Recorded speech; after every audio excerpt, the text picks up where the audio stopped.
Oh, he was the Superman voiceover guy for one of the series commercials. He's a voiceover for everything. Yeah.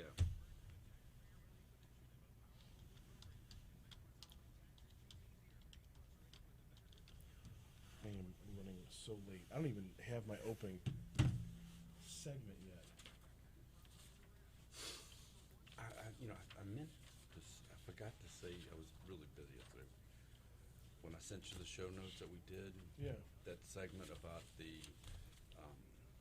getting the cops just getting your data without a search warrant. Yeah, like that should almost be a Franz in here too segment. Yeah, probably. And if you want to save that and do that next week in a combined, we can do it both times. So the hacker segment blew right past me. I didn't understand half of it. The log 4J thing, or the one about the Google Chrome just needing to be one updated. y'all led with. Yeah, that's a. It was beyond me. It's a very complex thing, and for the actual it's not going to bother, or there's nothing that the user at home can ever do about it. But okay, I did take that away from it, and that's kind of why I blew right past it. Yeah, there's nothing the user can do, but you have to be aware. Right.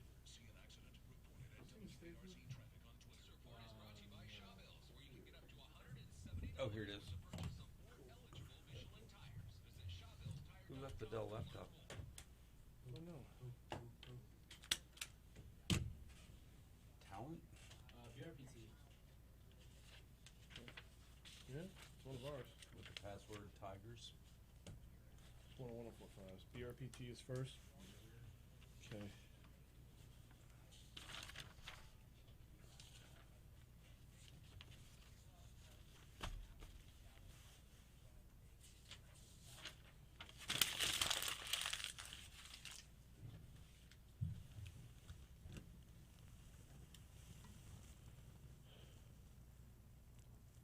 Turn on Garret or Garret browsing.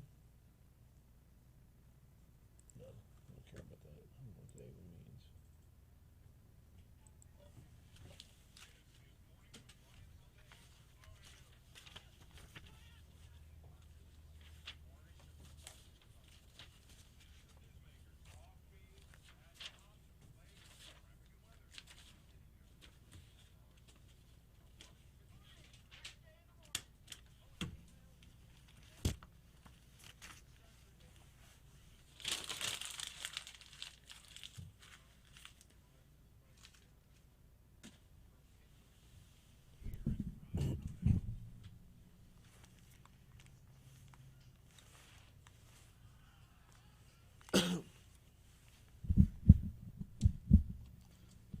.606 Talk 107.3 FM WBRP.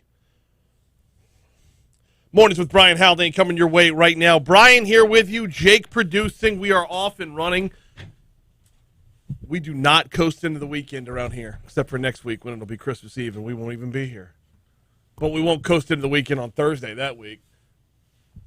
We got a busy week for you, or excuse me, we got a busy, we have a busy Friday for you. Cup of Tech Gumbo coming your way a little bit less than half an hour from right now. Lieutenant Governor Billy Nungesser. I actually got the chance to catch up with him yesterday afternoon. That interview will be coming your way at 7:15. Congressman Garret Graves was not able to join us on Wednesday for his normal D.C. Current slot. You know what? He's hopping on the hotline today at 7:35 for a Mulligan D.C. Current. In the 8 o'clock hour, Metro Councilman Rowdy Gaudet is going to hop on board. We are going to talk a little bit about the budget and maybe a little redistricting. I think it's still too soon to talk about that on a council level yet, but there's a story in the Daily Report about it, so we might touch on it. And one of our year in review segments. We're going to be doing this a lot from a number of different fields and a number of different newsmakers. One field that I wanted to touch on was real estate. 2021 was a ridiculously hot real estate year. Scorching. Realtor Brandon Lively is going to join us at 8:40 with kind of a year in review. What have we seen in Baton Rouge? What's been hot in Baton Rouge? Everything. What has been trending in Baton Rouge? Everything. And what can be sustained into 2022? what is the 2022 year going to look like in the real estate world in Baton Rouge? Brandon Lively's coming up at 8:40 this morning. Going to join us for the second to last segment of the show. I've got to start off with an area of a little bit of concern when it comes to crime in Baton Rouge, though. I don't want to do this. We're going into a Friday. I need something more fun. I need something more lighthearted or heartwarming to start off a Friday. But our news partners at WBRZ are reporting. So there was a shooting yesterday. Surprise. There was a shooting yesterday on Evangeline. The press release from the Baton Rouge Police Department says Baton Rouge Police homicide detectives are investigating a fatal shooting that occurred at 5145 Evangeline Street around 10 o'clock this morning. Press release came out yesterday morning. O.W. Turner was shot after having a verbal altercation with an unidentified male suspect. The suspect fled the scene prior to arrival. Turner died at the scene. This is an ongoing investigation.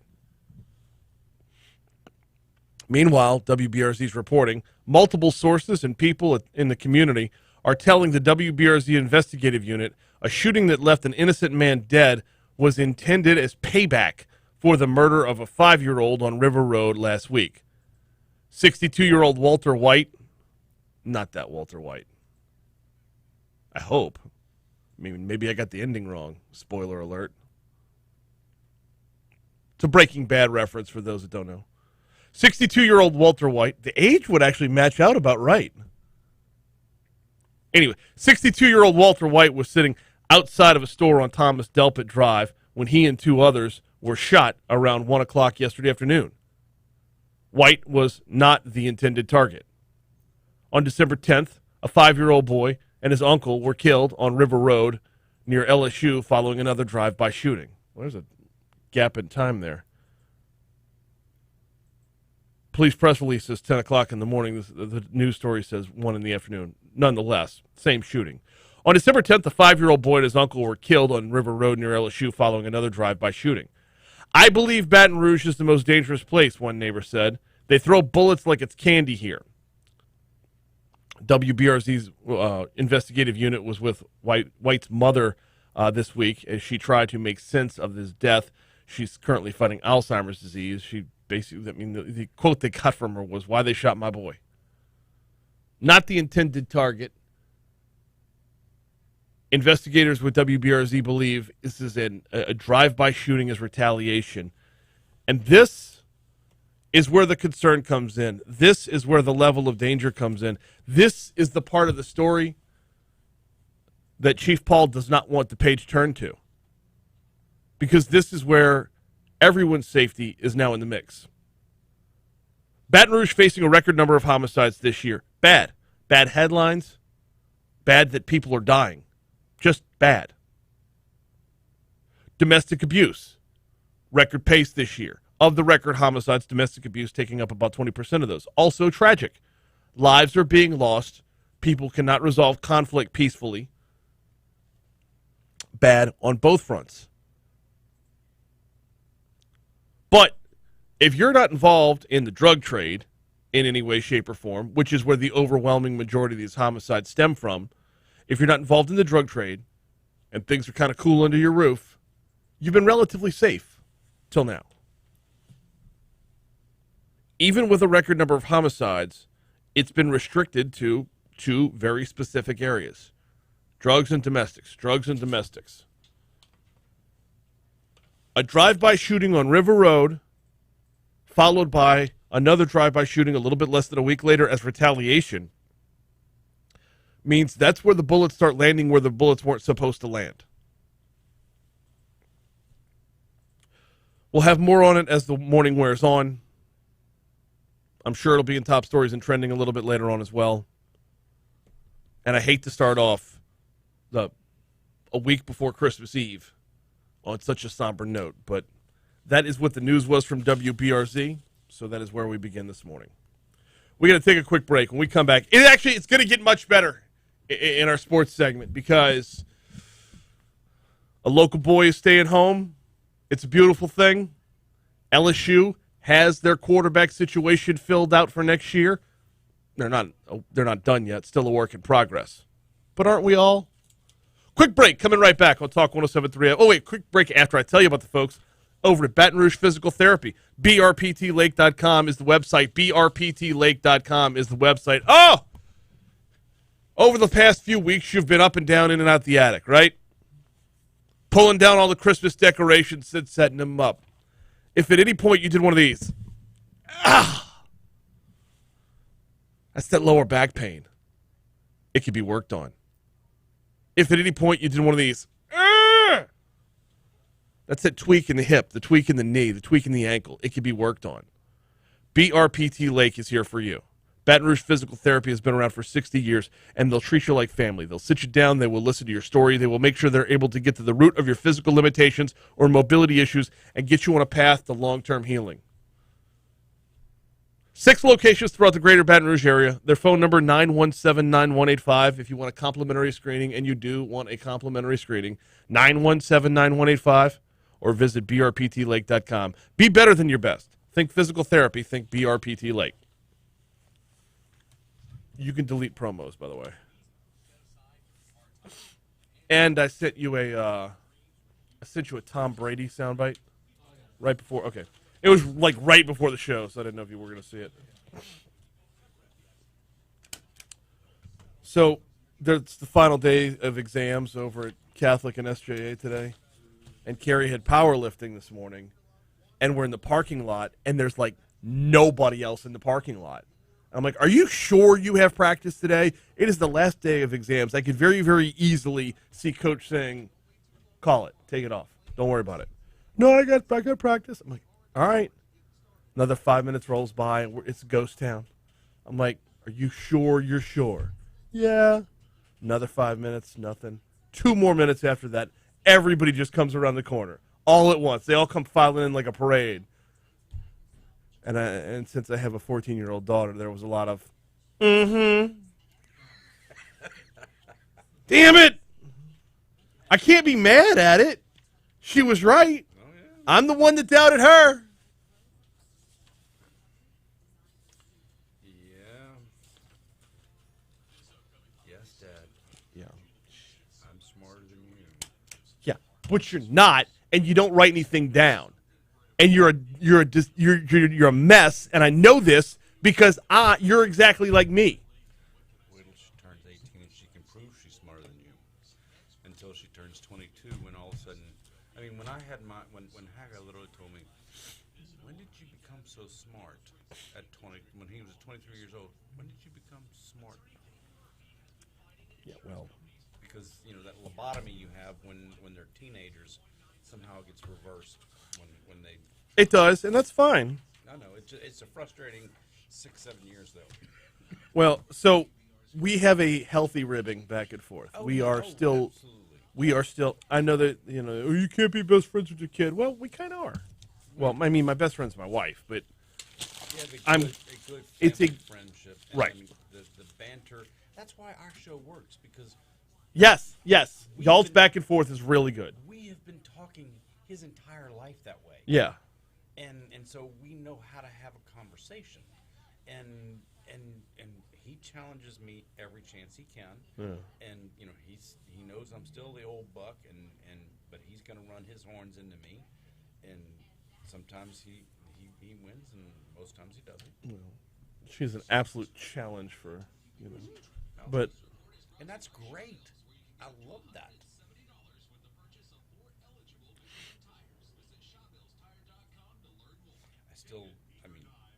Don't know your kids, but just looking at the pictures and looking at the things you post, I still think your biggest concern is your son. Oh God, yes. That's not a hot take. No, I know it's not.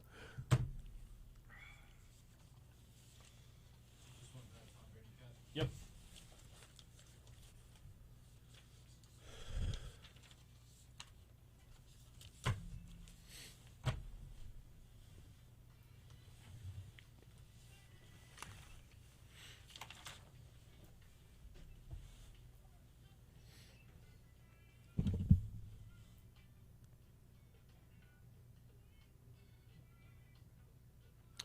618 Talk 107.3 FM, WBRP.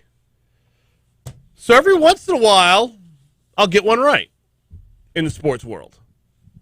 Every so often it happens, and it happened yesterday, and it's fantastic news for LSU because it really solidifies the quarterback room.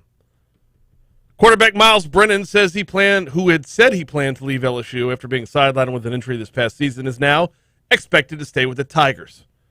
Brennan made the announcement on Thursday via tweet. The LSU quarterback shared a clip from The Wolf of Wall Street. The I ain't going nowhere clip. Oh, so good. But the announcement comes just over a week after Max Johnson, who filled in at quarterback during Brennan's absence, announced he planned to transfer to another school. This is the right fit. It is so the right fit. It is the right call for Miles Brennan. You've put in way too many hours, way too much work, way too much effort to not be the senior leadership that makes the smooth transition to Walker Howard. You get to have your Joe Burrow season. This is one where when he said he entered the transfer portal, I remember saying, I was like, just because he's in the portal doesn't mean he's going. It means he's shopping. He could very well decide that whatever happens here is still what's going to be best for him. And ultimately, that's what he decided. You're like, no, just because he's in there doesn't mean he's left. And everybody's like, oh, come on, Elsa, let it go. Get off your throne in Arendelle. But no, he's staying. Saints Bucks, we'll talk about it next on Talk 107.3. Is this 2 days in a row with? Okay, come right back to me. We'll do the Bucks thing right now. Tell you what, this is 2 days in a row where the Fox Business Report has just not shown up. So let's talk Saints Bucks right now. Are the Saints inside Tom Brady's head? I mean, Brady, the GOAT, using this year and the longevity of his career to break all of Drew Brees' records. Hasn't performed well against the Saints of late, and in fact, that includes the game on Halloween. You know, always a tough team to play as long as I can ever remember playing football. This was a team that, you know, is prepared. They're tough, physical.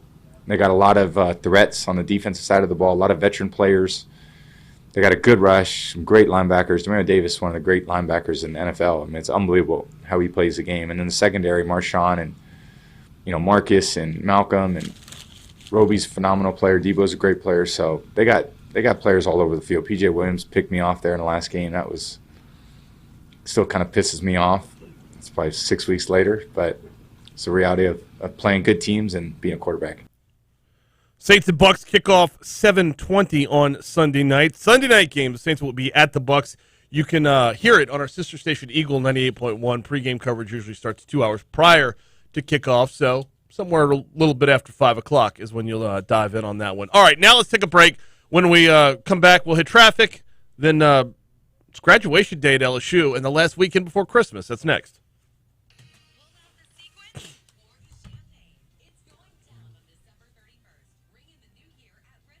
Hey, I like that. Rather than carrying it over and jamming up the next segment, I'm wondering, so I haven't filled out affidavits at a walk. Well, there's no way to control which stations get it on the satellite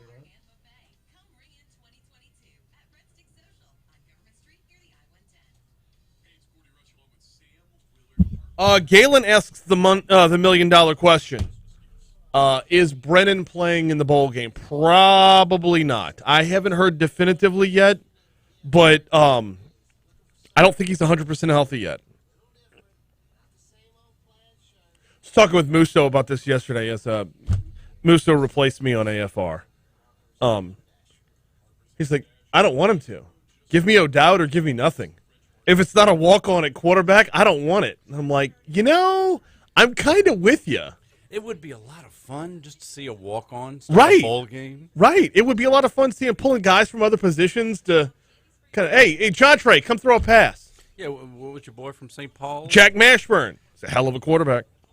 I mean, just get out there and if to beat Kansas State with a walk-on quarterback would just really, really send shockwaves into the rest of the world that, hey, our our walk-ons are better than your starters. Interim coach and walk-on quarterback.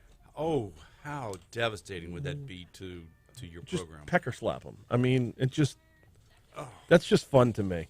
And if you don't win, who cares? Yeah. Yeah, It's the Texas Bowl. It's the Texas Bowl, and we had a walk-on quarterback. Right. Okay.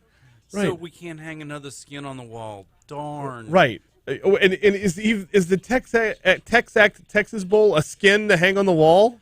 Oh, anytime you win a bowl, sure. Oh, okay. I mean, Hang the banner. They're going to give them rings and Xboxes and all that kind of stuff for winning that.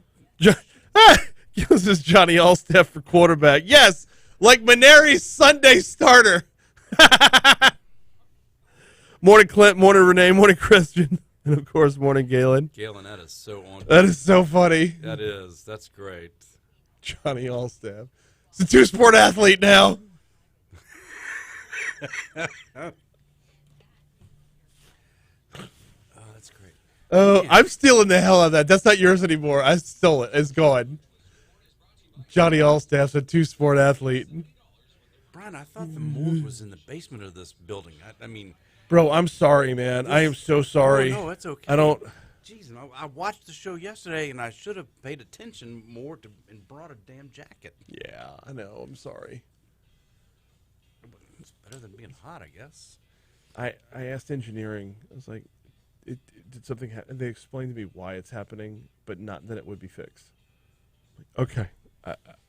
Okay. It is where it is. On the third floor, they've been complaining about how cold it up there for a year. Yeah. And it's not like this is worse. 625 Talk 107.3 FM WBRP. Chat's already getting lively in YouTube, and I love it. Talk about Miles Brennan going into quarterback or returning at quarterback for LSU. Got the question: is he going to play in the bowl game? I don't know if he's going to be healthy in the bowl game. So that leaves you with a bevy of options. A bevy of options that includes wide receivers and walk-ons. Awesome. Galen says Johnny Allstaff at quarterback. Yes! The infamous Sunday starter for Paul Maneri for so many years in LSU baseball, Johnny Allstaff, going to become a two-sport athlete. Love it. Anyway, all right. Cup of Tech Gumbo coming your way in just a little bit. Hey, how do you know if your phone has malware? Like, you're on 100 websites a day on your phone just like you are on your computer. You can find out when your computer has malware. But what about your phone? Also, we're going to have to dive into, it's going to be part of Cup of Tech Gumbo today, but eventually this is going to be a crossover episode. You ever seen those crossover episodes where, like, Law & Order teams up with Law & Order SVU for a special crossover episode? Well, Tech Gumbo and Legally Served are going to have a crossover episode at some point, hopefully next week. Because cops can buy your data. Law enforcement can purchase your data rather than having to go through the court system for it. How much of a thing is this, and how much do we have to worry? And can it stand up in court? All that's coming your way about 10 minutes from right now here on Talk 107.3 FM.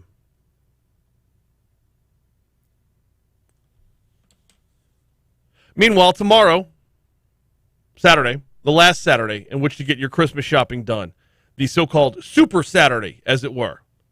Retail experts predict over 148 million customers are going to be shopping, whether in stores or online, although I will say if you're still shopping online with less than a week to go till Christmas Day, or by tomorrow will be a week to go till Christmas Day, be sure to have a note, like an envelope under the Christmas tree with an apology letter in it. National Retail Federation spokesperson Catherine Cullen, says for many, especially those with full-time jobs, Super Saturday is kind of their last hurrah. It is often momentous because it is the last weekend day for shoppers to head to stores or buy online to pick up all the gifts and other items they need for their big holiday celebration. Supply chain issues that have prevailed since late summer have caused many consumers to begin their Christmas shopping early, so some got in it as early as September. Cullen says you should still be prepared for stores to be crowded on this bustling Saturday. There's a lot of excitement and still a lot of people looking to wrap up their shopping, even though we know consumers got an early start this year. Yeah, they did, but there's always one in every group, right? And if there's one in every group, there's millions around the country. Guys like me. The ones who just put it off and put it off and put it off, and we'll be out there hustling. If not on Saturday, then maybe like on Monday or Tuesday. Or the really bad ones who you're going to see on Wednesday and Thursday piling into Walgreens looking for perfume for their wife. Piling into Walgreens looking for electronics. Piling into Walgreens for X, Y, and Z. Why is it always Walgreens? And it always has been Walgreens. This is not a paid endorsement, by the way. This is just how good they are. It's the man's store. Everything a man needs. I cannot tell you, growing up, I cannot tell you how many of my Christmas presents came from K&B. Seriously! My old man got me a television from K&B. Cats and best stuff. Yes! We don't have K&B anymore, so you got to translate over to Walgreens. Is what it is, man. Know who you are and embrace it. Fellas, don't wait too long. Take advantage of tomorrow. Retailers started their holiday marketing earlier as well. Some advertised Black Friday specials before Halloween. Cullen says a sizable number will be men, surprise, who tend to wait until it's almost too late to start shopping. Some shoppers, she says, just find Super Saturday invigorating. Some folks do enjoy sort of the rush of last-minute shopping, the thrill of knowing they may not find exactly what they're looking for. Mm-hmm. No, yeah, that's totally, it's such a rush.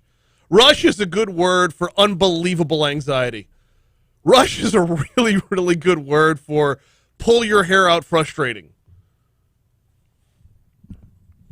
Rush is a good word for you can make a right on red, just go! I don't know if I'd call that a rush. By the way, Cullen also says the average shopper will spend nearly $900 on holiday gifts.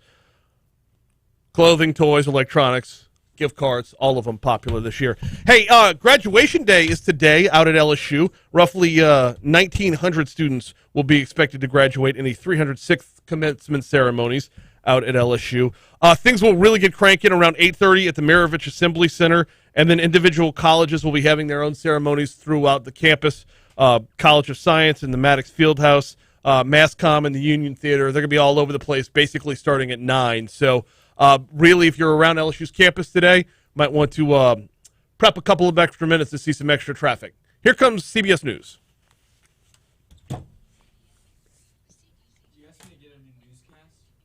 Yes. Michelle said she just uploaded it. Yeah, she says, can you ask your producer to use the newscast I just put in at 6:27 instead of the one from 6:20? Yeah, I got one from 6:26. Okay. Yeah, I only usually check shortly before. Okay. Clinton says, please don't have Mashburn at quarterback. Brian would be worse than Moscoto when Catholic High wins the state championship. Yes, guilty. Not even going to apologize. There it is. Sub T, but look at this. Wait, come back and show it off. I mean, Nice. that is glorious, dude. It's better in person than it is on Instagram. That's impressive, T-Bob. A Coors Light onesie. He looks like one of the, what was the movie? Clockwork Orange, but with a blue. Yeah. Weren't they wearing orange jumpers in Clockwork? No, in the lab. When Oh, they did yeah. the thing with the eyeball. And Fun fact, I actually permanently damaged the actor's eyeballs. really? Why is that fun? Oh, terrible. It's Walgreens because KB. Things I could tell you about a movie. Did you ever drink K&B beer? I have at my house an empty bottle, empty obviously, of K&B vodka, K&B whiskey that's supposed to look like the Jack Daniels, and K&B tequila, which looks like a carnival ride. Oh, it's fantabulous. K&B whiskey, when Christy and I were first dating, we go see the Bag of Donuts all the time. The Bag of Donuts are still together. I can't believe that. They're going to be at L'Auberge in January. Yeah.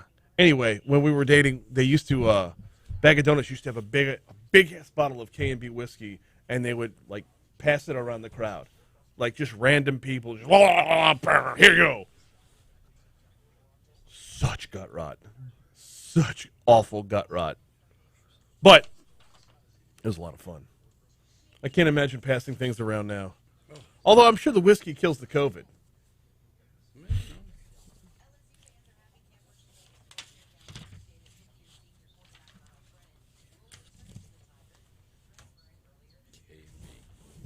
K&B whiskey. The K&B vodka is this glorious, like, purple label. Oh, yeah. That's the K&B purple. Everything was purple. Everything was K&B purple.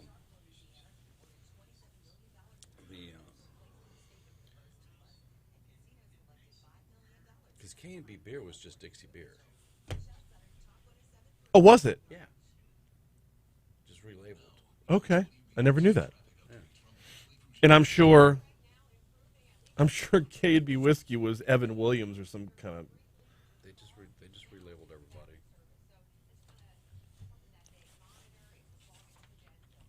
Yeah, That's this not was... worth going into this. Okay.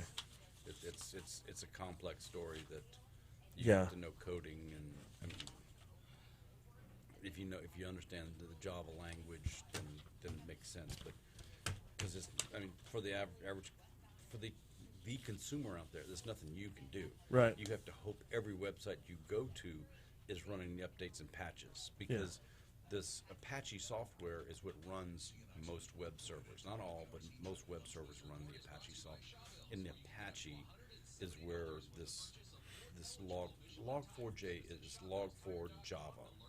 You put loggers in your code so that if there's a mistake, put it here so I can come back to it and find it, kind of thing.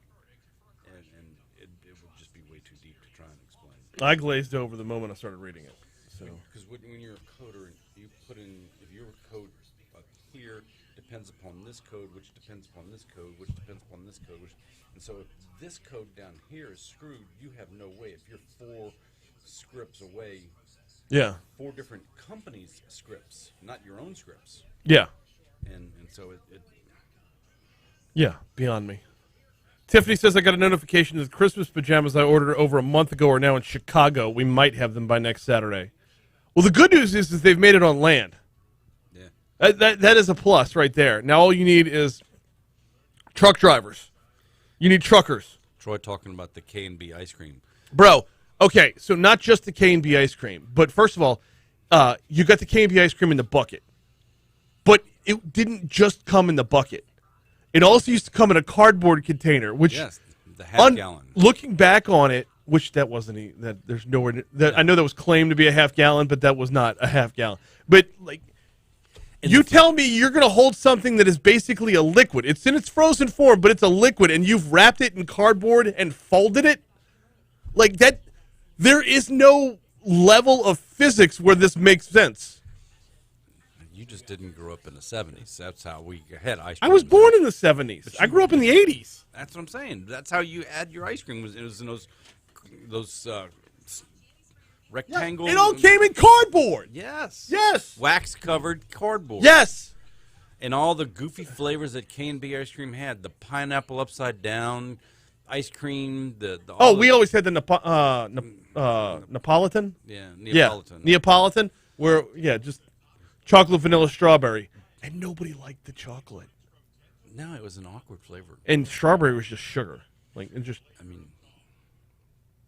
ice cream. Yeah, and if you didn't get it in a big plastic bucket, then you didn't have a place to keep your crayons. Or other things. Or everything else.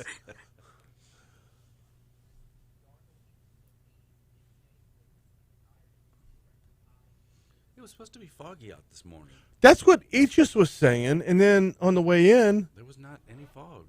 On River Road, there's no fog. That's always the first place you can have fog is on River Road. Yeah. Nothing.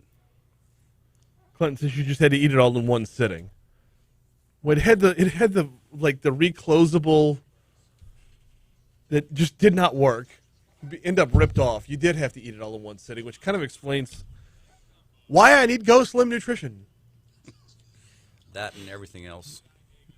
Rocco's a big part of that. Muya's a big part of that.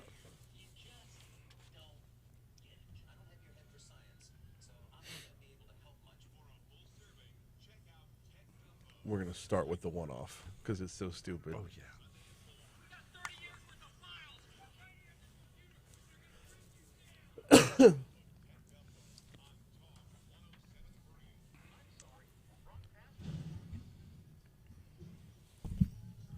Yeah, it's time for a cup of tech gumbo. Yes, we're welcoming in Haggai Davis. We got a lot of ground to cover this morning and some very, very serious topics to delve into. Topics that involve our everyday lives. How do I know if my phone has malware? Do the police have the right to buy my data? We'll get into all that. But we got to... Good morning, Haggai. Good morning, Brian. I'd ask you how you are, but your answer could be cold. I'm freezing. Welcome. Yes, welcome to the polar. Let it go. Let it go. Yeah. Oh, is that Elsa over here? That is running the board? I done froze Elsa out over here. We've been having, for those that don't know, we've been having a bit of an issue where it's not an issue really, because in the summertime this would be appreciated, but we've been having this thing where the AC just stays on, like 60 degrees. Yeah. If you saw down the hall, Rocky was punching a slab of beef, so that's a dated reference. I like it though. Yeah. So. We've got a lot of ground to cover with some very important topics that affect our everyday lives, but I have to start with this. Yes. Favorite story of the week. Oh, my goodness. A Chinese man has been jailed for lifting his sleeping ex-girlfriend's eyelids to unlock her phone so he could steal money from her digital wallet. Yes. I don't know. Wait. Okay, I don't know how to begin this. All right, so this guy, his girlfriend has a cold. Yeah. And so he gives her a whole lot of meds, and it knocks her out. Yeah. He's got a lot of gambling debts. Yeah. So she's unconscious. Yeah. He takes the phone, puts her thumb on the phone to open it up, and then he lifts her eyelid. And so the eyeball recognition happens, and now he's in her crypto wallet, and he steals $24,000.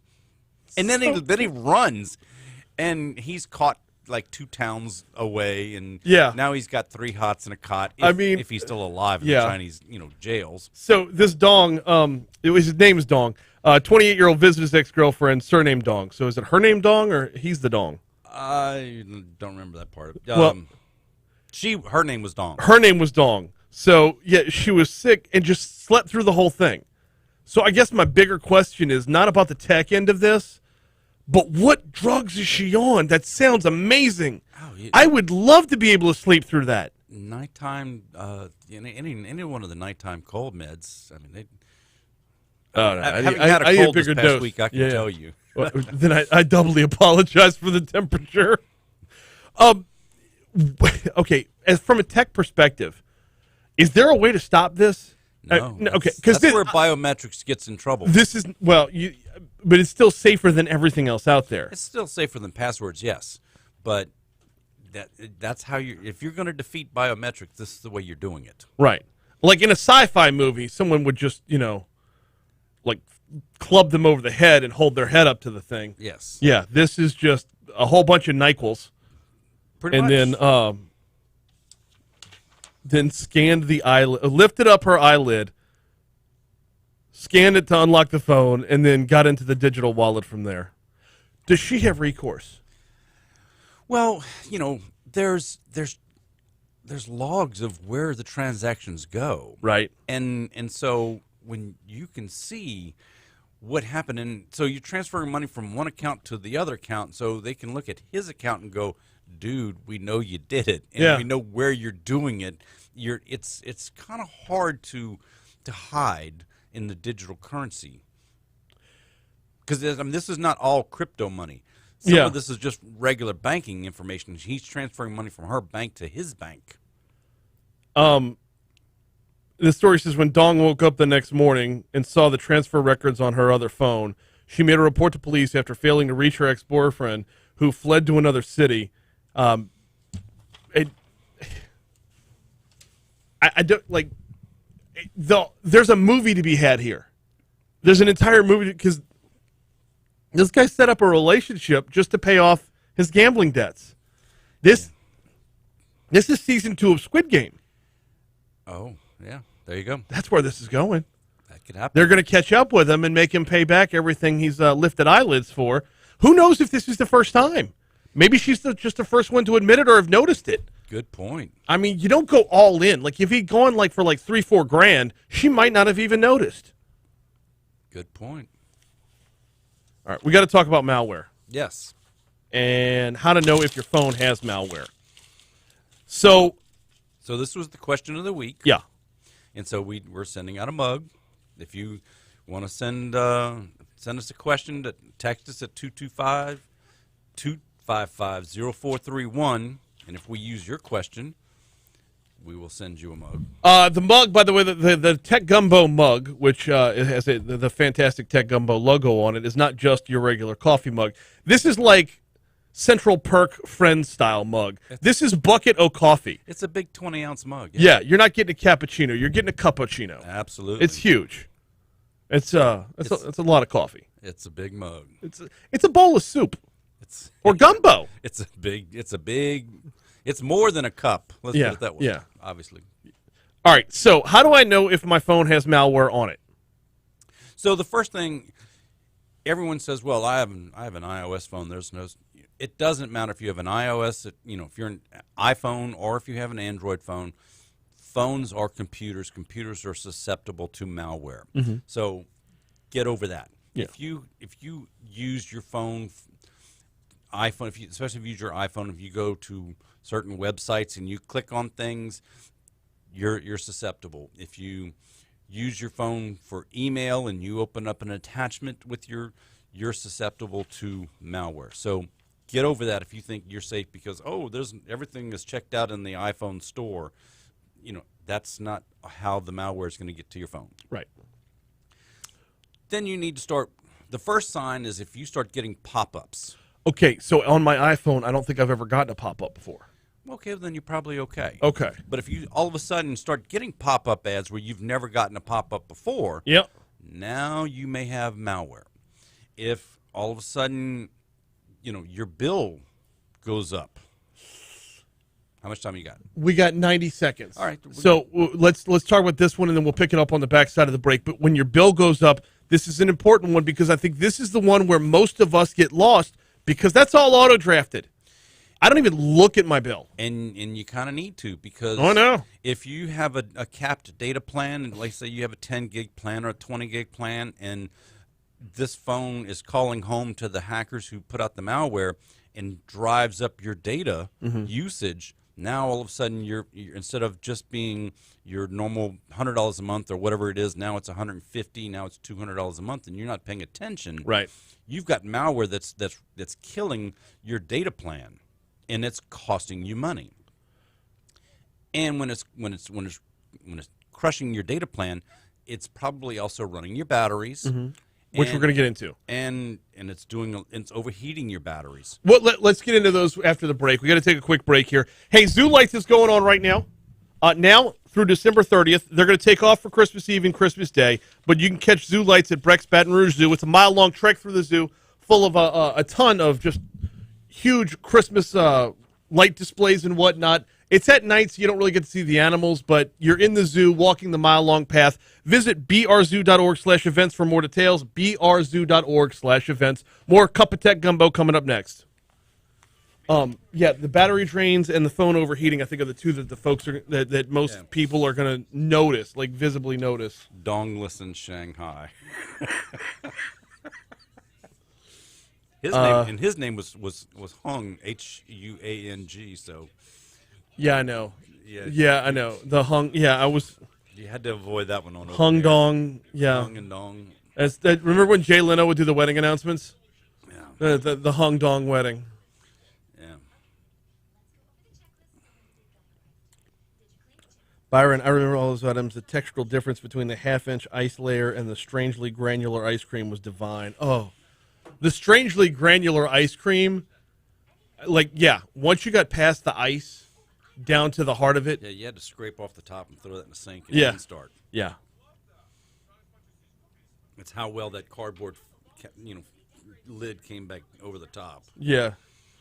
Byron says, I'll have Michael Jackson's physician write your script for those cold meds. Well, as long as you get a second opinion from Prince's doctor, we're good. Yeah, thanks, Byron. Too soon? Nah, it's been a decade. Oh, Clinton, talk about the mug. It's a boat.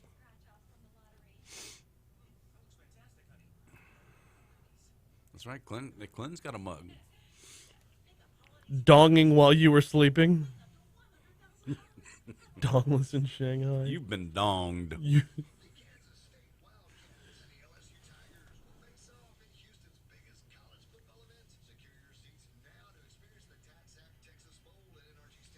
Did he just say the biggest event in Texas? The biggest event ever in the history of the state of Texas. Huge. Huge. When, like, the 9th-ranked team out of the SEC plays a middle-tier team from the Big 12 in front of, like, hundreds of people, it's huge. Huge. Oh, there's going to be tens of thousands of LSU fans Oh, there will be tens, for sure. No, they actually sold out their ticket allotment. It's the LSU Houston fan base is going to be through I the got roof. A bunch of buddies if you that will. living over there, and the best mug. I love that, Clinton. The biggest mug, huge, bigly. It's a bigly mug.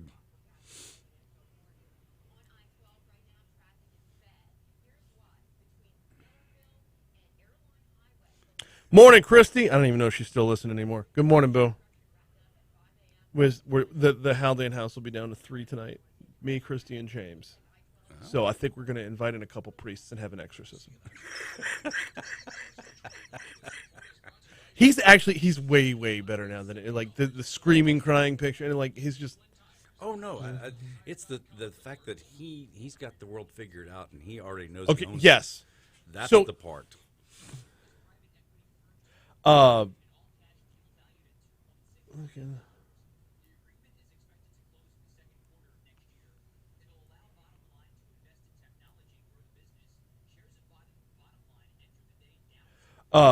His new thing now, and this is so much fun. When he says goodbye, like he's normally like, "Bye, be careful out there," whatever. Be safe. We'll see you soon. Be safe. I love you. James his goodbyes are epic. His goodbyes are hilarious. His goodbyes are, "Bye, Dad. Don't let any villains get you." Yesterday he hit me with, "Bye, Dad. Don't bring home any TNT. It'll explode the house." Nice. You're 5. No, that's great though. I mean, that's a Bugs Bunny reference there. It is. Which he's been all about the Space Jam 2. So trying to bridge the gap to bring him around to the real Space Jam and not the LeBron James piece of shit. Like, it's... I couldn't even bother to turn it on. What, Space Jam 2? Yeah. I love Don Cheadle, and I only made it about 15 minutes in. I feel like... I'm very done with purposeful LeBron. about putting my phone down when I'm around James because just with 3 kids, like you want to make sure your kids are you're in the moment. You're actually being a parent, but I'm 15 minutes into Space Jam 2, and I'm putting in an AirPod and watching TikToks. Like I can't, son. Please, can we do anything else? Can like let's you and me go like pick individual, not even rake, just individually pick up leaves out of the yard. Our youngest, remember the movie Over the Hedge? Oh, yeah. We bought him the DVD because he loved that movie. He was watching it in all the different languages. I mean, because he knew it. It was so fun. Nice. Watching this in But Chinese. see, even that, he would have my attention. Not the movie wouldn't, but I could at least put the phone down and be a little more in the moment.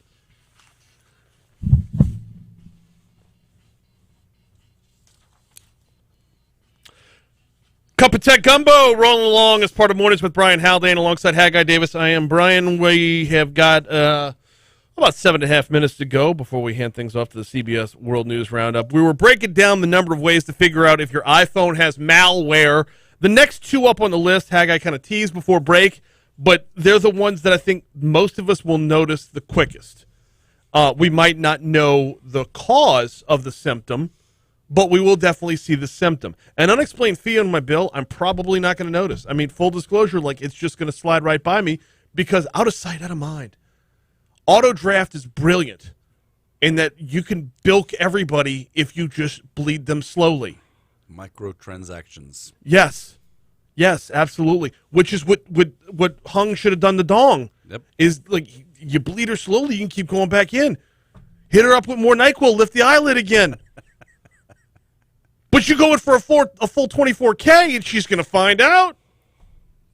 Anyway, the next two symptoms that you would notice would be If you start having dropped phone calls in places where your phone has always worked in the past. Yeah.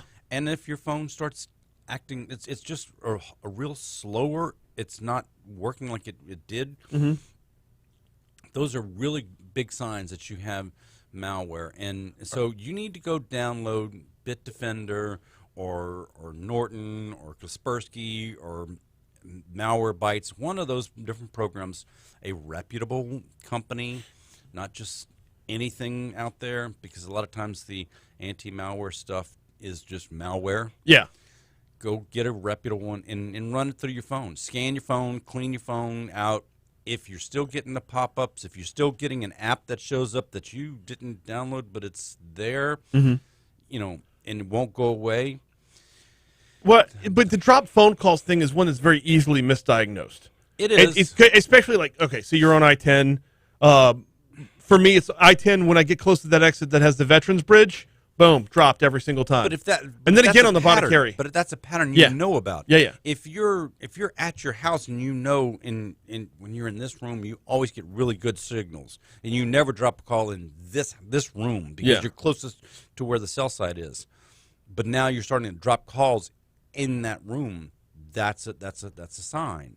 It's not a guarantee, but it's the first sign to start noticing. Let's go back to the two that you had mentioned heading into break.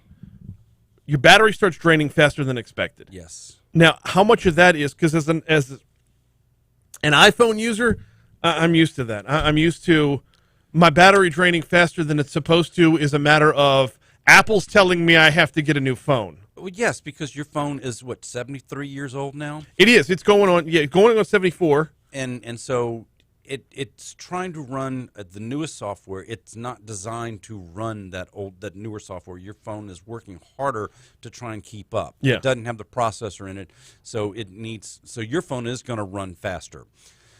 But My battery's going to drain faster. Your battery's going to drain faster. Yes. So if you've got a modern day phone.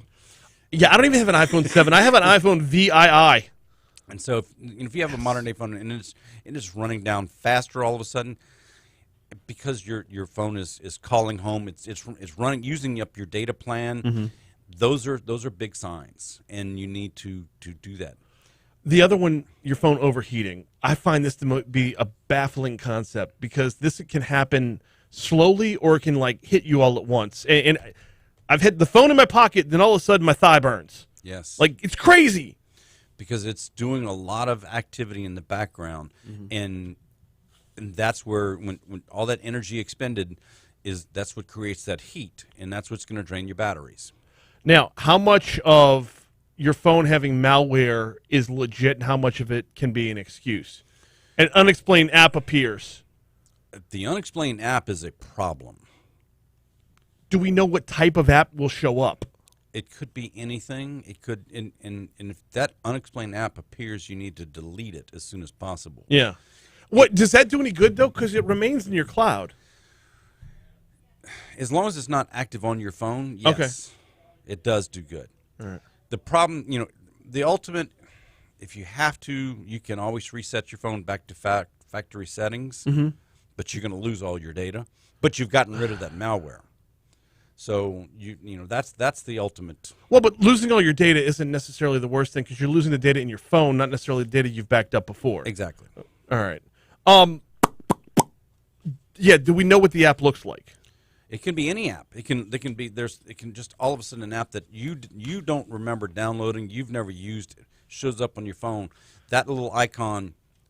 You need to pay attention to the apps that are on your phone. We got about 2 minutes left, which is enough time to introduce this topic, and let's set it up where you and Franz are in at the same time to talk about this a little bit next week. The headline reads, guess what? The cops can buy your data instead of going to court for it. Please give me the background. So we teased it a little bit last week with the Life 360 app that sells your exact location data. Yeah. So if the police or the FBI, whoever, instead of going to court and getting a warrant to say we want to go to AT&T to get Brian's cell phone data, if they just go to Life 360 and say, hey, do you have any information on 555-123-4567 phone number? Oh, yeah, we've got all kind of information. We'll buy that. And then they run the reports. The how much of that can be used in court and how much of that can be used to prosecute somebody? That's the Franz question. Okay. I'm not an attorney. We're I don't actually play one on seeing radio. something similar to this in real. How is this any different than seeing somebody's cell phone ping off a particular tower? Where there's a case going on. And the case is supposed to wrap up today. We're going to have it in the outside in. By the way, the former assistant principal who's accused of murder. His cell phone pinged off of the same tower as victims at the same time. Right. And But they had to go to court to get that data. Right. Whereas if the district attorney had just gone to Life 360 and downloaded and paid for that data, and it's not very expensive to get this kind of data, just said, hey, look, we on this date, this location, we want any kind of information of any phone that was in that neighborhood. But this is still pretty much above board. You're going right to Life 360. It's not like you're going to the dark web. It's not like you're going to a third-party warehouse. Right. You're not even going to Life 360. But are you recruiting like the great Lundini to get in and find stuff? Okay. No. Tech Gumbo coming up Saturday and Sunday at 4. Anywhere you get your podcasts on demand as well. Haggai, we always appreciate the time. Absolutely. The conversation will continue into the break. On air, here comes the CBS World News Roundup. Have you heard about this great Lundini guy? Guys, there is a cadre, if you will, of dudes out there, hacker dudes out there, who are tired of cyberbullying. They wear the Guy Fawkes mask, and they go around. Here, watch this. It's on TikTok.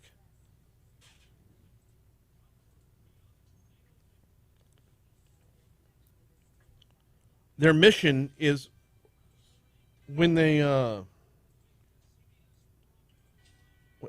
there's Discover. Nope. I need to search Lundini. There's a Twitter feed for a great Lundini.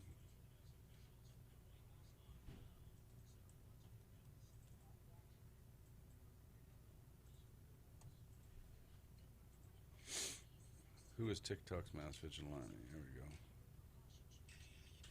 go. Oh, this guy, yeah.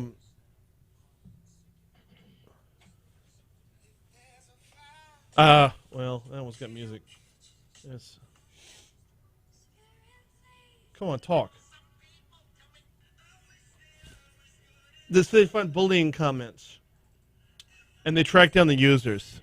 And 9 times out of 10, they just call their mother. Because most of it are children being complete a-holes. But there's also times where it's...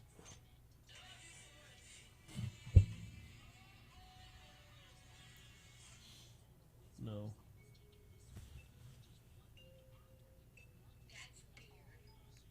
Here.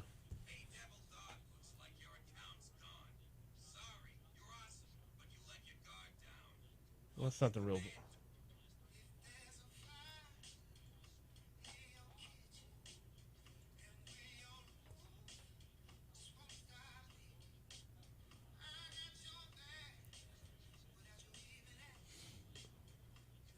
Well, I want to see one where he's.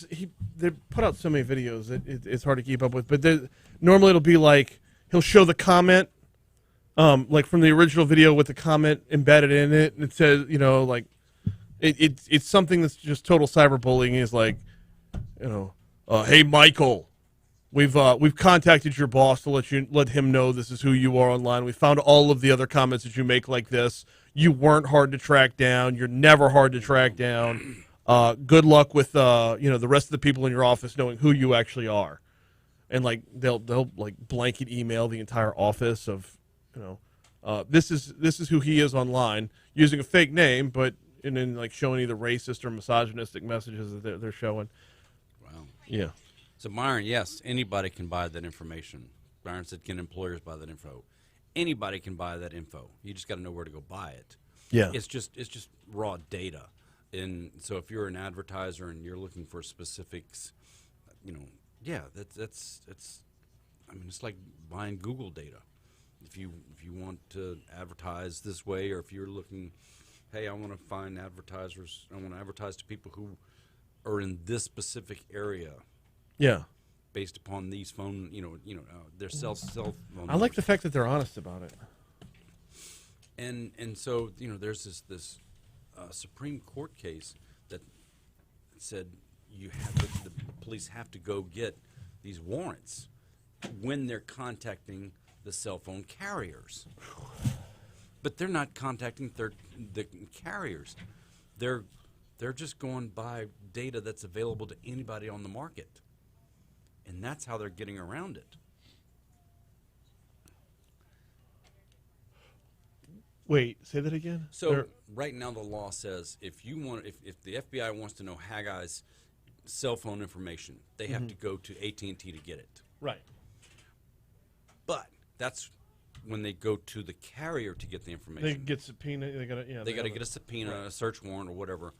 If they can go to a third-party aggregator of all this data and buy it on the open market, they don't need a search warrant for that. That's just somebody going and getting some information. Yeah.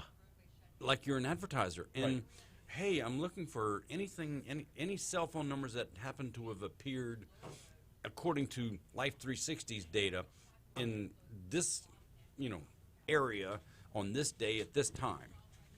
And, oh, by the way, there was another murder over here at the same about a mile away. Here's some more cell phone numbers in that area.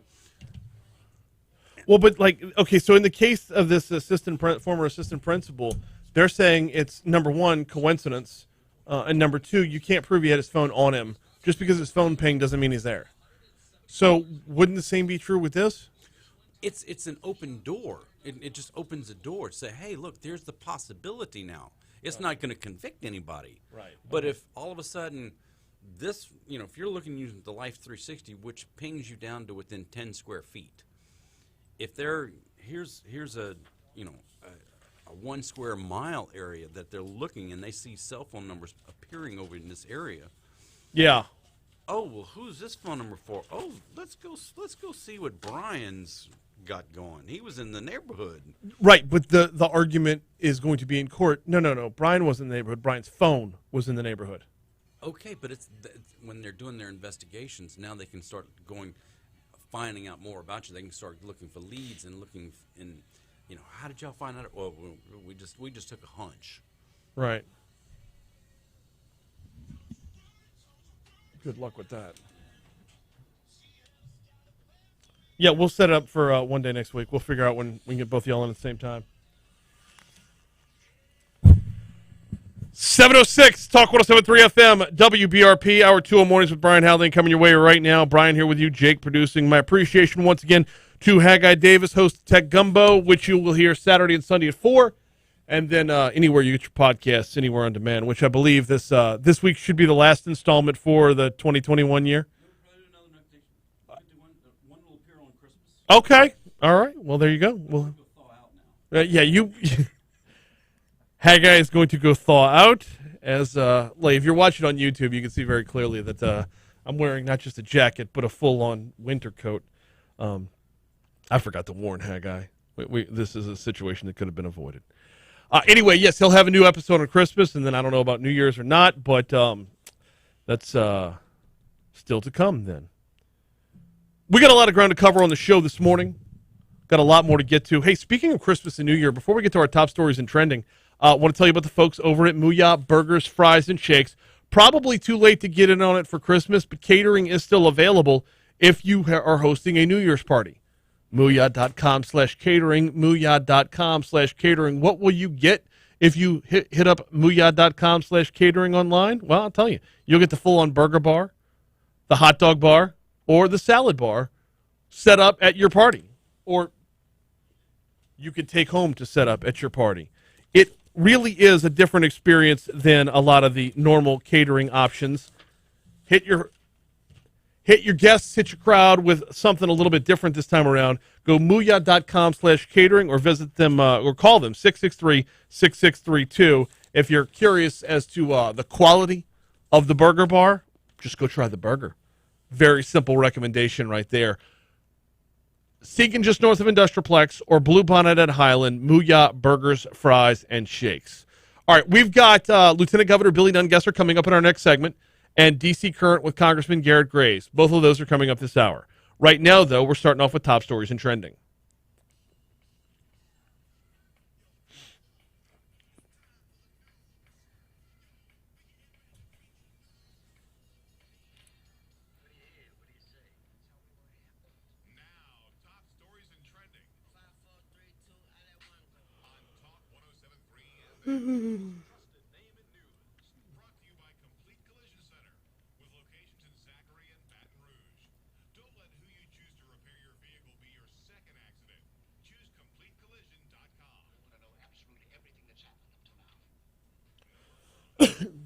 Well, that cops buying data topic really struck a nerve with a lot of folks.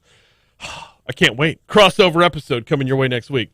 Sports betting is off to a profitable start here in Louisiana.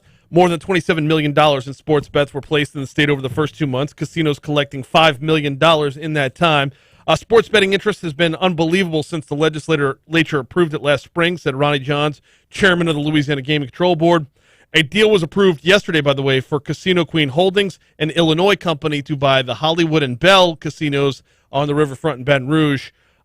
Plans are in the works for major additions and renovations at both properties, including new casinos at the Bell and Hollywood, both with sports books. Casino Queen has $72 million in new construction for the Hollywood alone, with an expanded sportsbook facility opening sometime next year. Renovation at the Bell is still in the works, but that will also be extensive. I got to tell you, I'll be swinging by Low Bears later on today to make sure I'm cashing in my little ticket right here with my winnings. Probably just going to roll it over, ride that Patriots wave while it's still going on.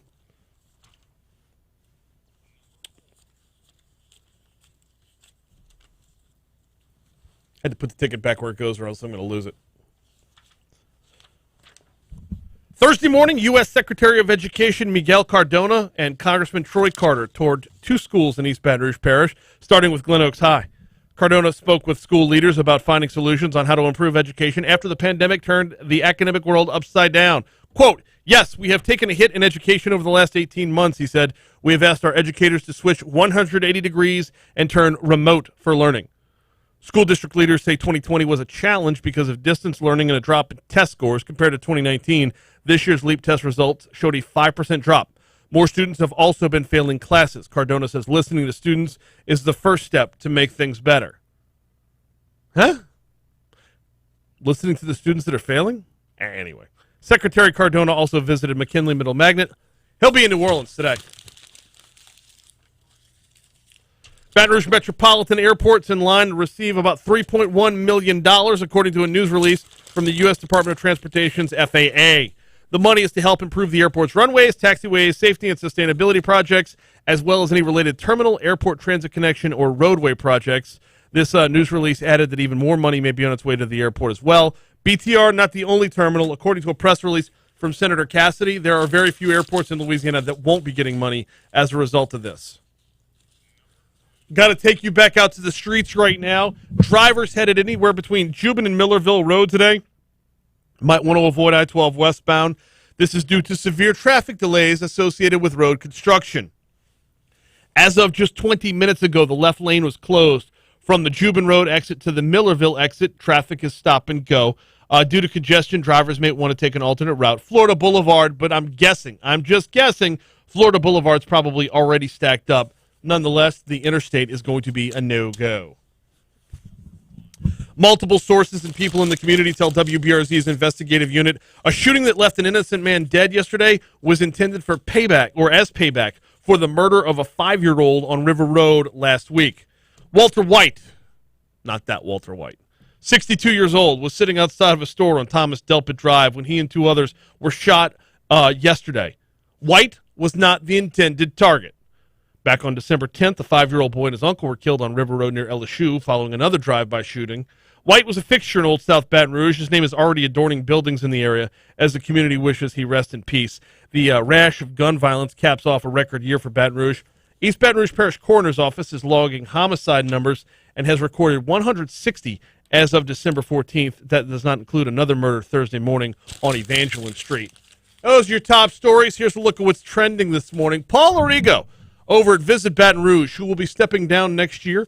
Paul Arrigo says Visit Baton Rouge is planning on investing roughly $250,000 into the April 30th Garth Brooks concert in Tiger Stadium. Visit Baton Rouge approached LSU almost 3 years ago. Arrigo says he wanted to see if there was interest in LSU's part to continue allowing the stadium to host concerts. The VBR board approved Arrigo to invest. They're still finalizing the details, but he believes the sponsorship limit would be around $200,000. More than 100,000 tickets have already been sold to this concert. Visit Baton Rouge capitalizing on this concert to make sure that the city and region get the most out of it as far as return business is concerned. People coming into town, making sure they're staying in hotels, visiting restaurants, not just going to see a country music show and going home. Paul Arrigo is hard at work on that right now. And quite honestly, I'd like to see the conversation continued. Concerts in Tiger Stadium. We did the Bayou Country Superfest for a few years. Most of them were resounding successes. Some so much so that they made the others appear not to be, even though they still were of their own right. Then you get Garth Brooks. I went and saw Taylor Swift. That was a fantastic show. That was the night before a Bayou Country Superfest. How about it? Let us know on YouTube. More concerts in Tiger Stadium, or leave that pantheon of college football to its exact purpose? Let us know on YouTube. Taking a quick break. When we come back, Lieutenant Governor Billy Nungesser, I got the chance to sit down with him yesterday afternoon. We've got the audio for you next. Okay, I'm back rimming all of these. I've missed 2.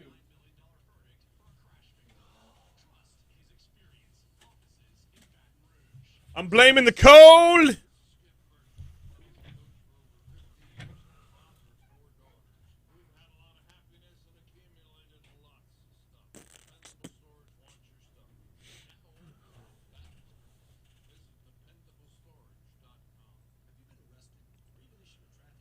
Dun dun dun dun dun dun dun dun.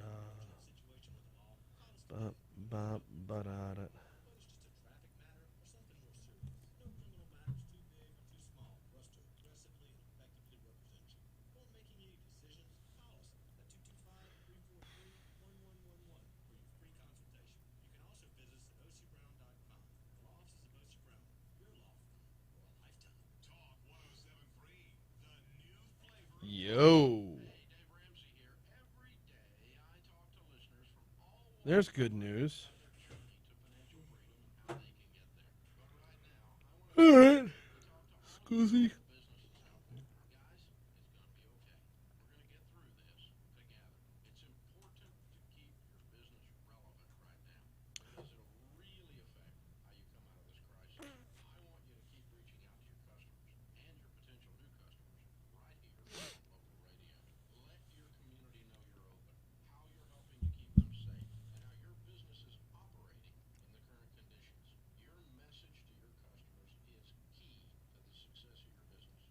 Christian says, sure, as long as it's country. No. Oh, I wish I did country music. I wish I liked country music. I like Garth Brooks just fine. But overall, I could do a Chris Stapleton show. I just,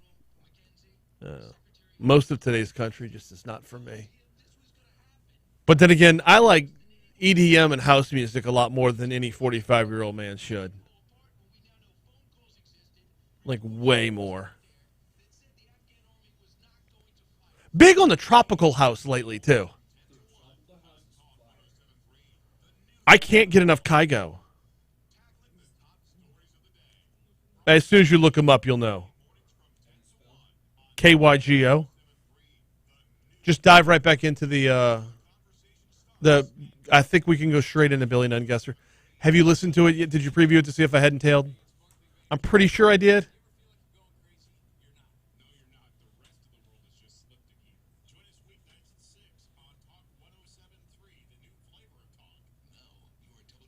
Okay.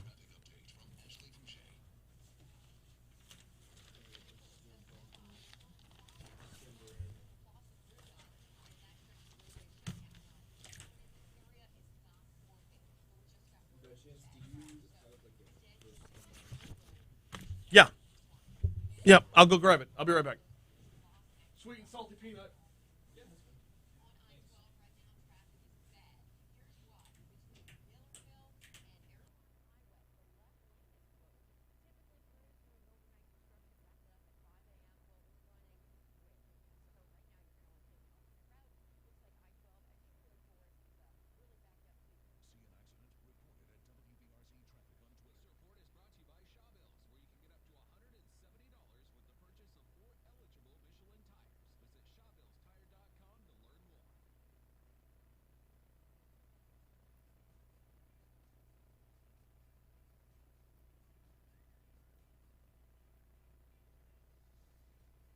It has been a successful, well, that's an understatement, a successful year for the Lieutenant Governor's office and the Office of Tourism in Louisiana. And Lieutenant Governor Billy Nungesser joins us right now to kind of recap what 2021 has been and maybe a little bit of what's in the future for 2022.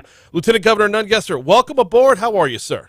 I'm doing great, my friend. How are you? I could not be better. So it wasn't enough for Louisiana to be featured in the Macy's Thanksgiving Day Parade. Now the Tournament of Roses Parade as well, huh? Yeah, we're excited. You know, we went out there and made our pitch. Same pitch we made to Macy's is, you know, everyone went through COVID, but we got hit with the two worst hurricanes ever to hit the United States. On top of that, the other storms and issues in Louisiana. And we know Mardi Gras and we want to float.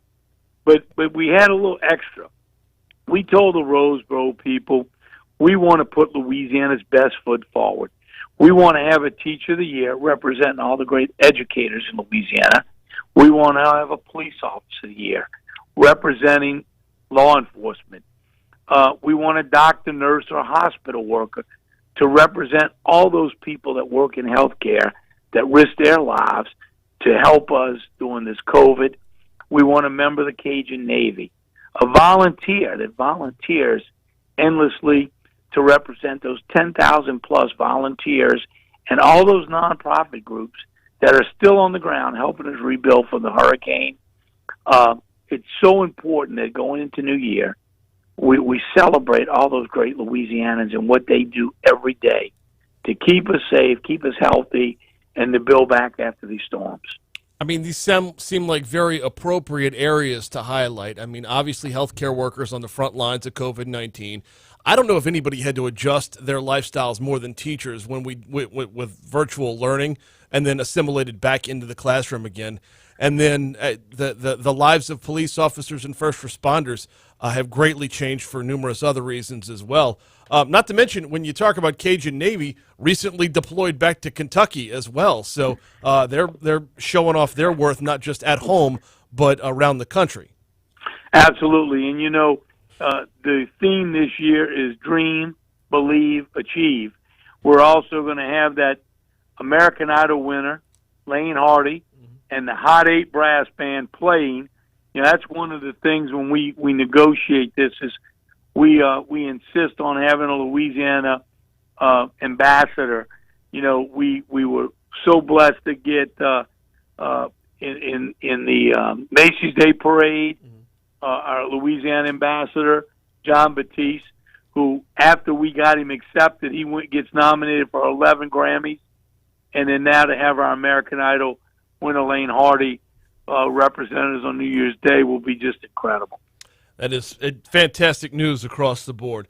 2021 been a pretty good year. I mean, coming out of the call in 2020 the COVID year, 2021 was kind of a re-entry into what we do from a tourism standpoint, although hindered a great deal by storms. What has this year brought us as far as tourism numbers are concerned? Well, we won't have the total numbers to right after the first of the year, but what I can tell you, Louisiana stepped up big time as we ask people to staycation. Invite your family and friends home for the holidays. Don't travel out of state. And we also hosted a tailgate at every university with Louisiana seafood and invited over 2 million alumni back home.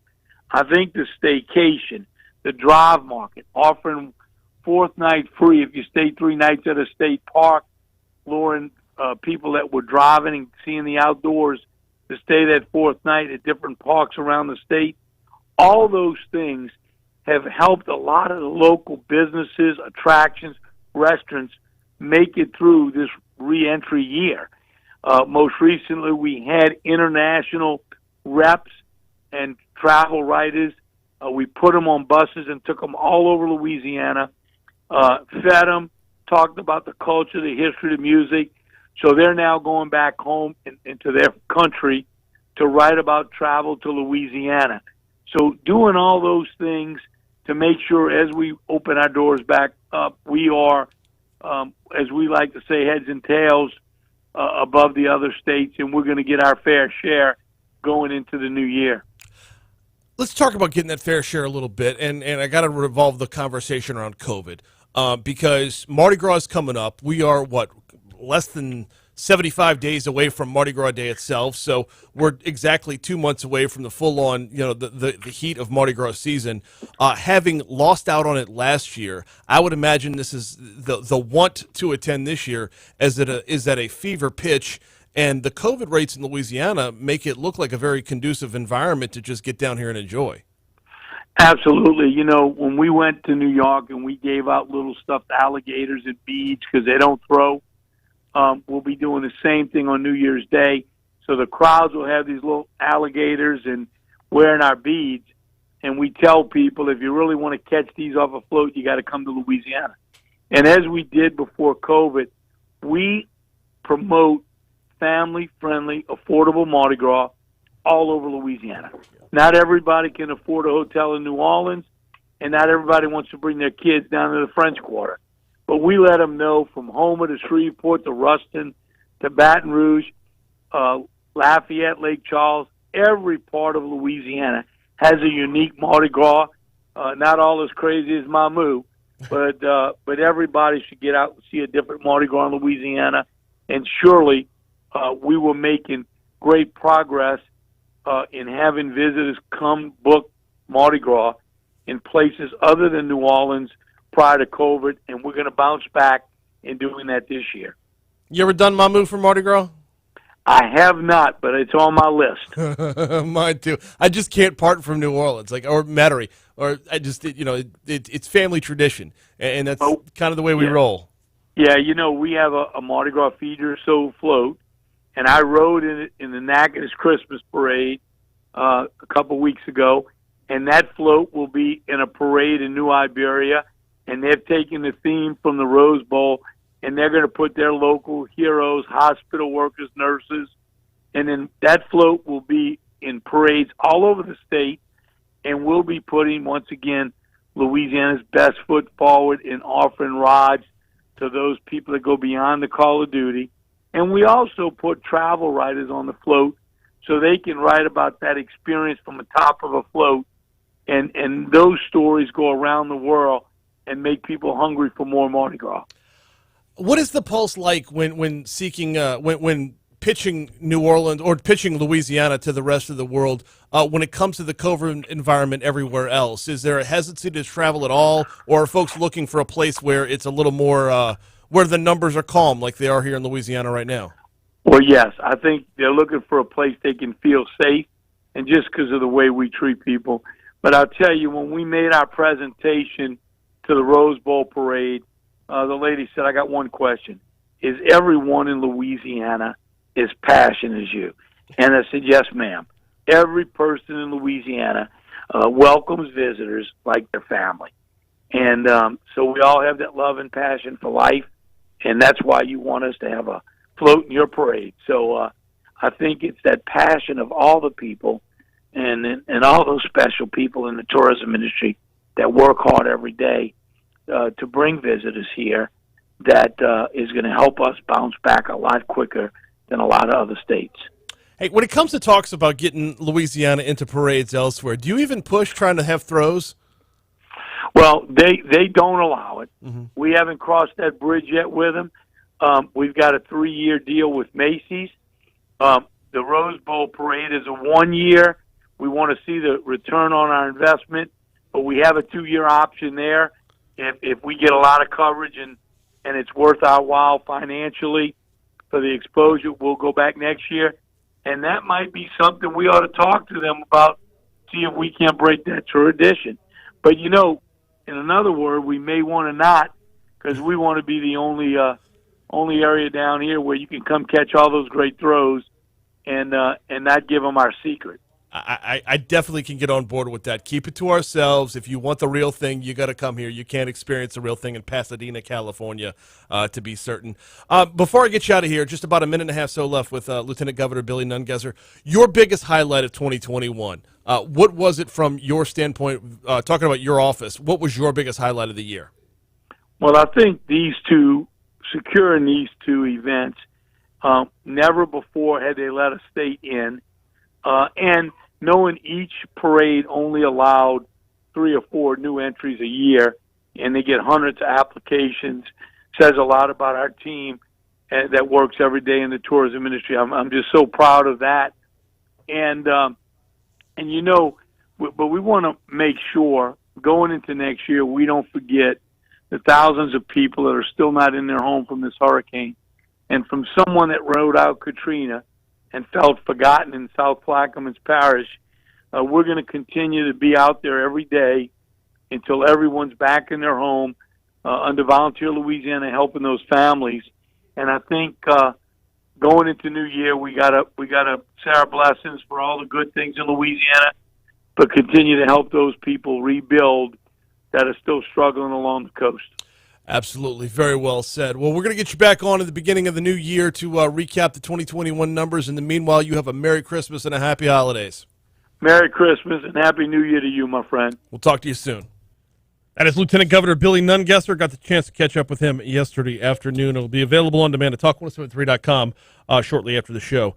Hey, end-of-year pricing, end-of-year closeout sales going on right now at both locations of the Baton Rouge Mattress Outlet, 4065 Florida Boulevard in Mid-City, or the corner of Jefferson and Hoosier 2. Start your year off right by getting yourself a good night's sleep. And in order to get a good night's sleep, you have to have a good mattress. Mitch Kimball and his team want to pair you with the mattress that's just right for you. Your level of firmness can vary from person to person. You might need the adjustable mattress, whatever the case might be. 4065 Florida Boulevard or the corner of Jefferson and Hoosier 2. If you mention you heard about it right here, you'll get a free pillow, you'll get free delivery, but you'll get those end-of-the-year prices right now at both locations of the Baton Rouge Mattress Outlet. I'll take it. So Kygo has a lot of really good songs that he's done, but for my money, it's the remixes that are amazing. Kygo's remix of Marvin Gaye's Sexual Healin'. Listen to it. I wouldn't. He did Higher Love, which is Whitney Houston singing Higher Love. He redid What's Love Got to Do with It. Yeah. Donna Summer's Hot Stuff he redid. Sexual Healing. And it's amazing.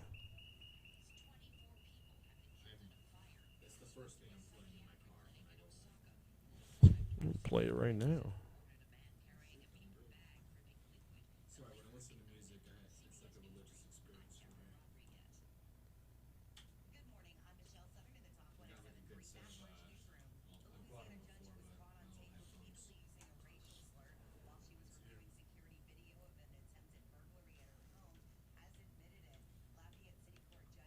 There you go.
good, right?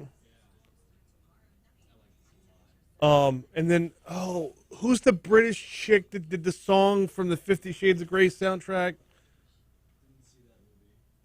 No, me neither, but I know the soundtrack.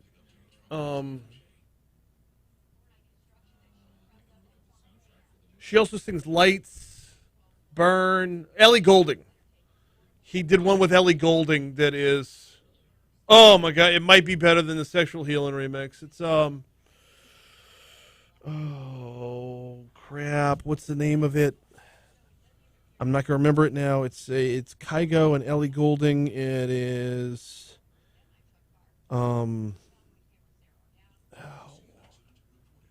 it's like reminiscing about childhood or teenage years. First Time might be the name of it.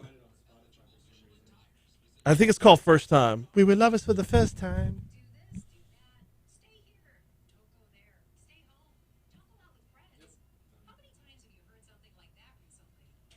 Here it is.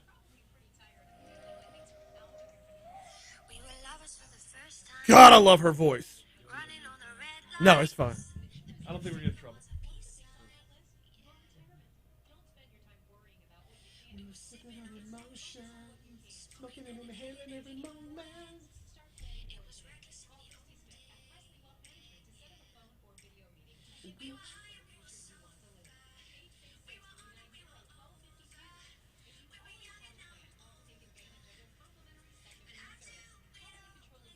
Here's what gets in.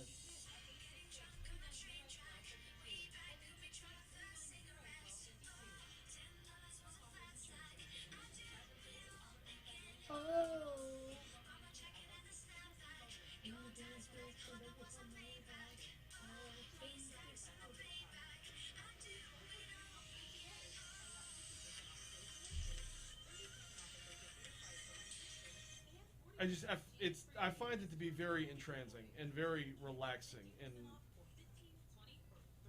I'm just happy that modern music as a whole is kind of shifting into that more lo-fi, chill, relaxed direction instead of just like trap drums and like garbage lyrics. Yeah, like formulaic crap.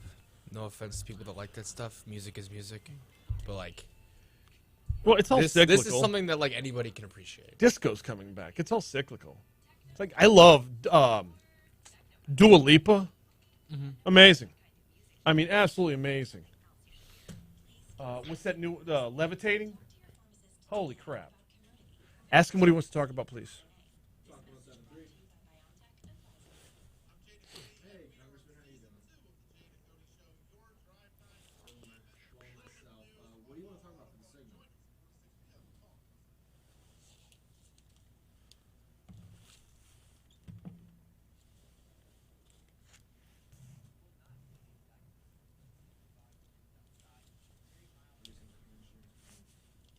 Okay.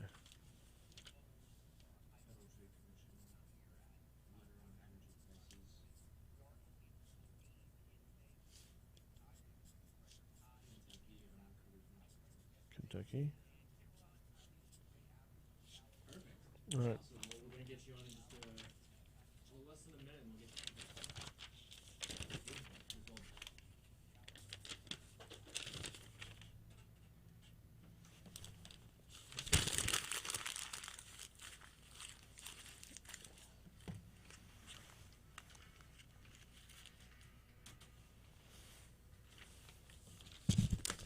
.737 Talk 107.3 FM WBRP. Thanks again to Lieutenant Governor Billy Nungesser for hopping on board. 37 million people will watch the Tournament of Roses parade, and Louisiana will be featured. Good stuff right there. So Wednesday, we did not get to catch up with Congressman Garret Graves for our D.C. Current segment. He was a little bit busy on Capitol Hill, but has made time in his schedule to join us now. Congressman Graves, I appreciate the make-up date, man. Thanks for the flexibility. Oh, thank you, Brian. I appreciate it. Yeah, we were voting till about 12:45 a.m. on Tuesday night, and had to catch a 5:50 a.m. flight back home on Wednesday. So sorry we were unable to catch up with you then. All good. We've got so much ground to cover, so I'm glad we were able to find a make-up date for this. We've got I know there's a few topics that are out there right now. There's more than a few topics that are out there right now. But I've got to start with the most pressing emergency right now. And look, Louisiana is no stranger to natural disaster. Louisiana is no stranger to emergency. What are we doing, or what can we be doing right now to help the folks in Kentucky? Well, first, we've reached out to those members of Congress and offered to help them, even helping send some of our team over just to help them kind of get everything set up. As you know, we've probably got more experience in Louisiana disasters than anywhere else in the country. So dealing with FEMA and Department of Agriculture and dealing with all of the different programs that are out there for housing and assistance and hotels and food, it's a maze. And so we've been working with them, trying to make sure that they're all getting through those programs and making those resources available to the people that they represent. But the other thing, Brian, is that this provides another group of folks for us to be working together with the folks in the California wildfires, of course, the tornadoes in the Midwest, and our hurricanes, everything from Laura, Delta, Zeta last year to the incredible impacts of Hurricane Ida this year, to work on a second iteration of a recovery package.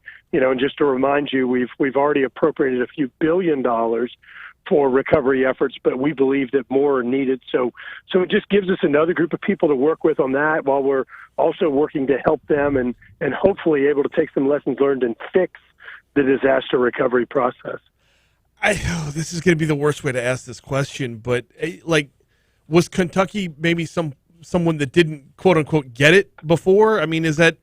That's the worst way to ask it. I think you know where I'm going. I understand what you're saying, and Brian, the way I think to respond to that is just to say that, look, people, you're basically focused on what's at your closest to you, what your greatest urgency is. Yeah. And the reality is, in Kentucky, they weren't impacted by hurricanes. They haven't had a ton of floods and others, and so this just wasn't a front burner issue. They were working on other issues. They were higher priorities for them at the time. But now that they've gone through this, just like we've seen, other states that for the first time have gone through disasters, they come out on the back end and they're like, oh my goodness, this is awful. And we're like, yep, that's what we've been trying to tell you. I'm glad you've had some experience now, so let's work on fixing it. Yeah. And just growing that coalition of people. It just it feels wrong to say it out loud, but it is fact. It's experience is the best teacher, I guess is the best way to put that. I mean, it's kind of like talking to a state and in Iowa and trying to talk to them about hurricanes. They're eyes glaze over and like, yeah, not our problem. But now you have something like this, and it becomes much closer to home. And I think folks get much more interested in the topic. Yeah, absolutely. Yeah, it's like trying to talk to someone from the Pac-12 about good football. They're just not going to get it. Wow, that just did not land at all. In the meanwhile, I got a press release from your office. Congressman Graves' bipartisan legislation makes staged collisions a federal crime. This is one that has hit very close to home. We saw a number of instances in New Orleans, and this has repercussions for all of us, not just those that are involved in the staged collisions. It really just an incredible issue. And one of those things that, kind of like I said before, if you haven't experienced it, you may not be aware of it, but it's something we've really been working a lot at the federal level, trying to figure out what it is we can do to help bring down these outrageous car insurance rates that we have in Louisiana. And look, the state legislature stepped up and they passed legislation this last session trying to tackle it, but we haven't seen these big reductions. And so in looking around to figure out what we can do at the federal level, one of the things that came up is that there was this crime ring out of New Orleans involving attorneys and folks that were intentionally getting into traffic accidents with 18-wheelers and commercial vehicles. And so what they were doing is they would go intentionally crash into these 18-wheelers and other commercial vehicles, and then they would come back and sue. And just to put it in perspective, I'll say it again, over 120 staged accidents in one wreck alone. The people that caused the accident, that staged or faked this accident, They got a $4.7 million payout from the insurance company. So where does that $4.7 million come from? It comes from all of us paying higher insurance rates. Yep. And so, look, if people really get hurt, sure, they're due, some type of fair settlement to address the injuries that they've experienced. But if you're going to have people go out there and fake these accidents or stage these accidents and then jack up our insurance rates, that is unacceptable. We have some of the highest auto insurance rates in America. It's more expensive to live here, and of course that causes the people that can least afford it the biggest problems. So this bill helps to address that component of higher auto insurance rates in Louisiana. And we're just going to keep working on this with the state and trying to identify other areas where we can help to reduce our auto insurance rates. It shouldn't be unaffordable to drive. $4.7 million settlement, and the word settlement's very important there. Over the course of 100 wrecks, if I'm doing my math right, that comes out to about $47,000 per wreck, correct? Well, no. Let me clarify. One wreck alone was $4.7 million. Oh, okay. One wreck alone, and there were a total of 120 of them. Now, to be fair, that was, I think, the highest one, but it just puts it in perspective. Yeah. I mean, even if the other ones were a tenth of that, think about the amount of money that every single one of us are paying higher auto insurance rates because of that one group of criminals in New Orleans. Yeah, that is a ridiculous number. Absolutely. The state legislature has worked very hard a couple sessions ago on tort reform and lowering the jury trial threshold. We've been told that is not going to be a silver bullet to lower car insurance rates. I'm assuming this legislation is another brick in the wall of lowering those insurance rates. I think it is another brick in the wall. And look, this isn't rocket science. Brian, you and I have discussed auto insurance rates and how this unaffordability affects Louisiana's ability to be competitive. Why would a big company come here if they're going to, if all their employees are going to be charged the highest auto insurance rates in America? Yeah.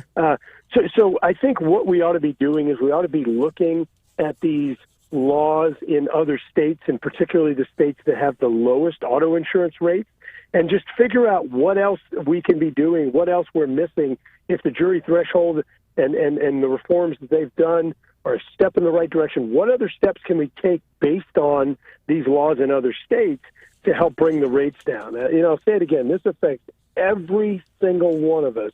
It doesn't matter if you're a high school student trying to get to work, if you're a night worker working at a plant, or somebody who's trying to get back and forth to their job at the hospital. I mean, this affects everybody, retirees, and just incredible hit to the pocketbook.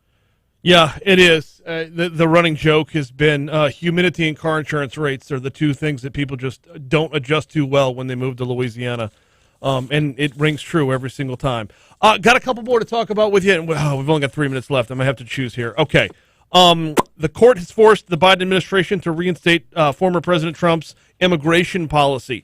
What repercussions will we see as Americans? Well, this is really good news. So what happened is a court stepped in and they said, look, you've got to keep these people that apply for asylum back in Mexico, these people that are foreigners coming in from Guatemala and Honduras and El Salvador and other countries in Central and South America.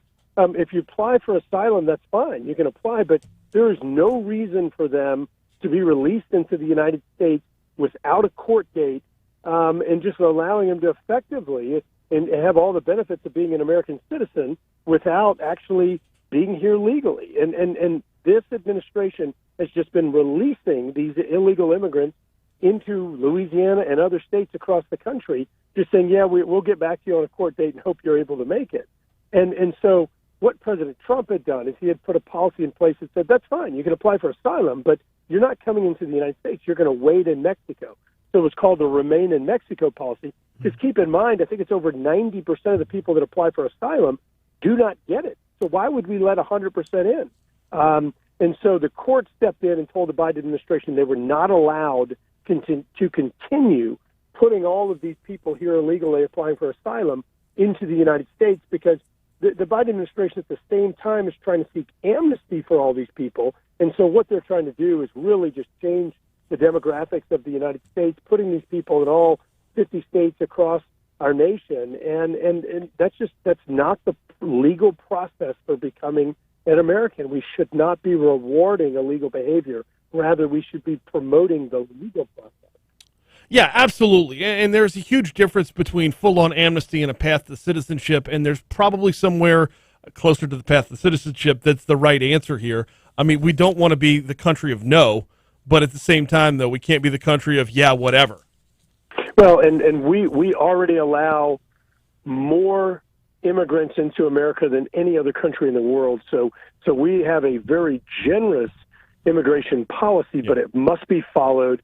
And I'll say it again, we can't reward illegal behavior. That allows foreigners to effectively determine all on their own when they get to become an American, and that's just not the way it works. About 30 seconds left with Congressman Garret Graves. So, are you back home now, or are y'all I done? am, yes. Build Back Better's on the shelf till next year? Thank God. It is. Senator Manchin has been just incredibly stiff in his opposition, which I appreciate.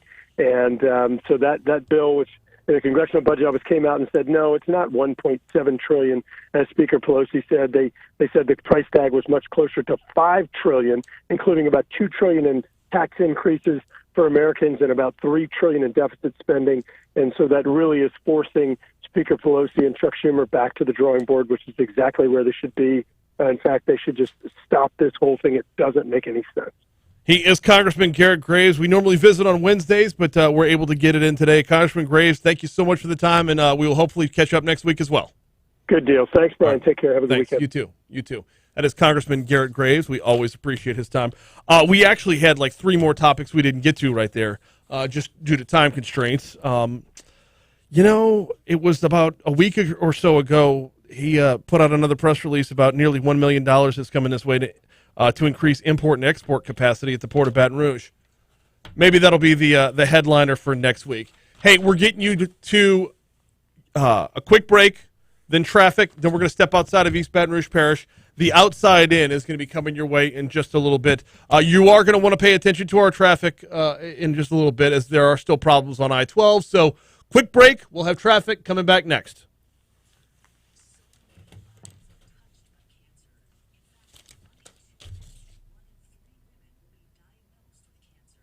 Wow. I mean, I doubt it. No, you have 6 women, right? Let's say you have 6 women. 1, 2, 3, 4, 5, 6. Okay? 2 get cancer. Okay? 1, the cancer goes away, then it comes back again. Now you have 3 out of 6 have had cancer. You've had 3 instances of cancer out of 6 women. Maybe. I don't know. That's how they look at divorce rates. Divorce rates are above 50% now because people get married 3, 4, 5 times. Hey, help me understand this, dude. You telling me that the school board's going to spend $6,000 a child to be a part of this Arizona State Virtual Learning Academy? $6,000 a child. 6 jobs. It ought to just well pay for them to have sexual reassignment surgery, or send them all on an Alaskan cruise. $6,000 a kid. You can't tell me they can't go to President William Tate and get something done, or go to Southern, or go to Southeastern. $6,000 a child. $6,000. I don't care what their angle is. That is totally asinine. You know what? Now, one of your listeners has spent 1 cent on my 2 kids. Both went through college. Not 1 cent. Right. But yet my money's going to that kind of crap? $6,000 a kid. Yes. Here's the other question, though. Clear the board. Clear Thank you. Clear the board. I say, all of y'all, gone. I said, we got too many people with fancy degrees framed up in their office instead of this. Common sense. Everyday common sense. It's $6,000 on top of. That's the part that I wouldn't talk about the story today because I wanted to make sure I had it 100% right. Coach, I just went out clear. Well, yeah, I did. Is it $6,000 on top of our cost per kid? So far. You brought Narcisse in for innovative ideas, concepts. It's an innovative idea. Yeah, well, let me tell you. What's the first thing he does? Takes his entourage to Miami. And then what's the next thing? Hey, $6,000 a kid. 40,000 students in East Baton Rouge Parish public schools. Pre-K to 12. How many of them is going to be 6,000 a head? It's unbelievable. This city is the most broken down, backwards, non-progressive city the size in the whole United States. There's no question. Zero. Let me think if there's a comp there. I think. But when you even have to sit there. No. Right down the street in New Orleans is worse. The size of the city. We're not that different. Well, Post Katrina.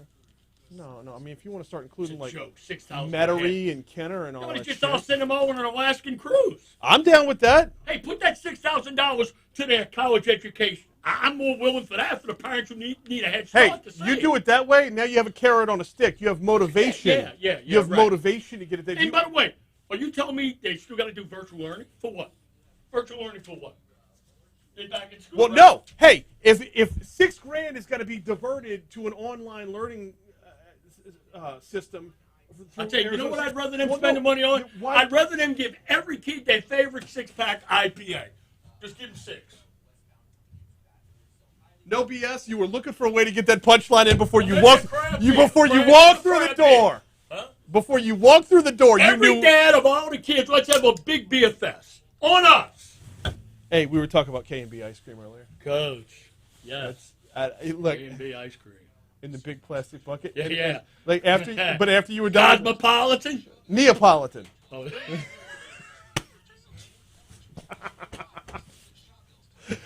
But hey, after you were done with the bucket, that's where your crayons went. Hell yeah. That's Well, like your grandma, that's where she stored the extra red beans. Yes. Put them in the freezer. With the rice already in there. Love it. Cosmopolitan. Okay.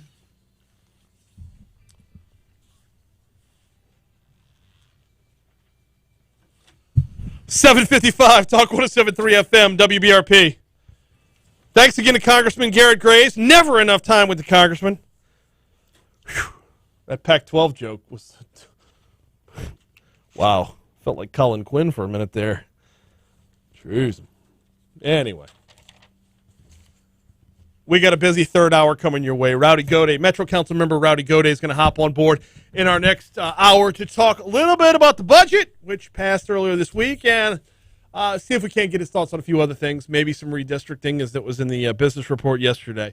We'll talk with Rowdy Gaudet next hour. We will also talk with Realtor Brandon Lively next hour as well. Let's get a 2021 year in real estate recap, shall we? That's all coming your way next hour. We're going to get you to the outside in here in just a second. First, I got to tell you about the folks over at Complete Collision Center. Doug and his team have 2 locations, Plank Road in Zachary, Perkins Road in Baton Rouge. The Perkins Road location is slightly smaller of a footprint. Nothing they can't get done there. You get the same level of service, the same level of technical mastery at either location. More than a dozen certifications. 12 manufacturers, more than 12 manufacturers, have signed off on Complete Collision knowing what they're doing. They are certified by Ford, Honda, Acura, Nissan, Infiniti, Hyundai, Kia, Fiat, Chrysler, Dodge, Jeep, Ram, and more. Oh, by the way, they've also got the iCar Gold Class certification. If you want to learn what that means, what goes into that, check out CompleteCollision.com, CompleteCollision.com. If you find yourself in an accident, you're going to want to call 768-9898, 768-9898. Don't let who you choose to repair your vehicle be your second accident. Check out CompleteCollision.com.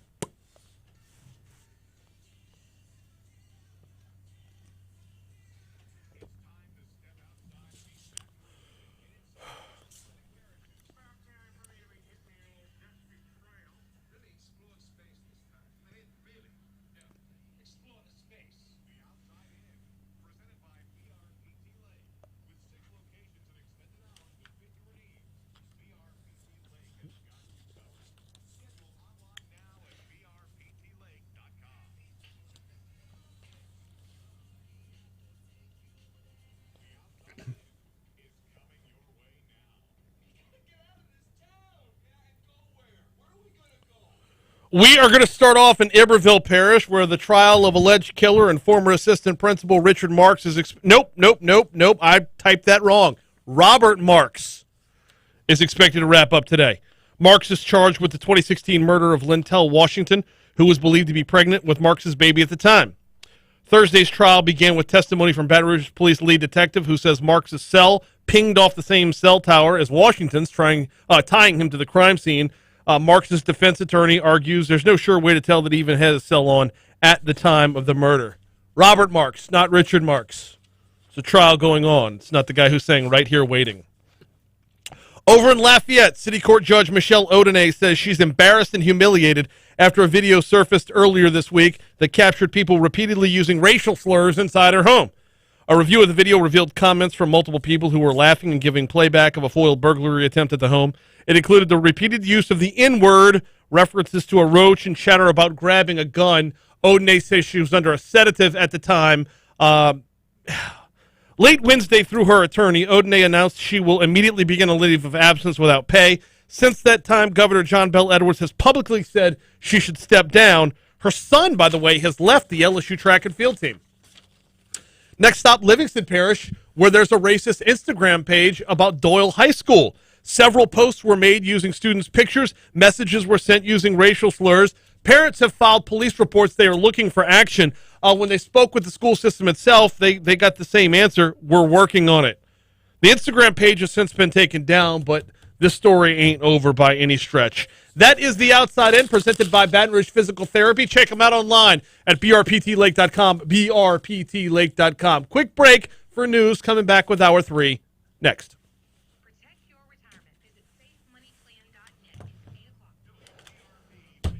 That song that's underneath that one is another really good one for tropical house music. It's called Jubel, Jubel, by a group called Klingond. Or is it Klingond by Jubel? Hang on. Neither one of them makes sense.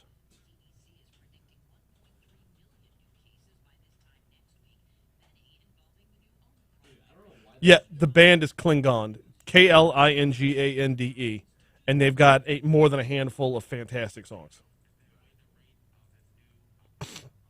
You were saying? I don't know why your joke didn't. So stupid.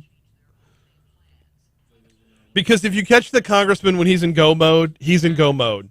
Hey, he is a very serious man. He's not goofy morning show host. He is a very serious man doing very serious things on our behalf. That's why we sent him to Washington, D.C. So, yeah.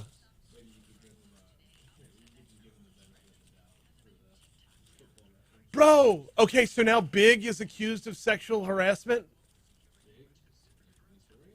No, from Sex and the City. Yep, allegedly. I do.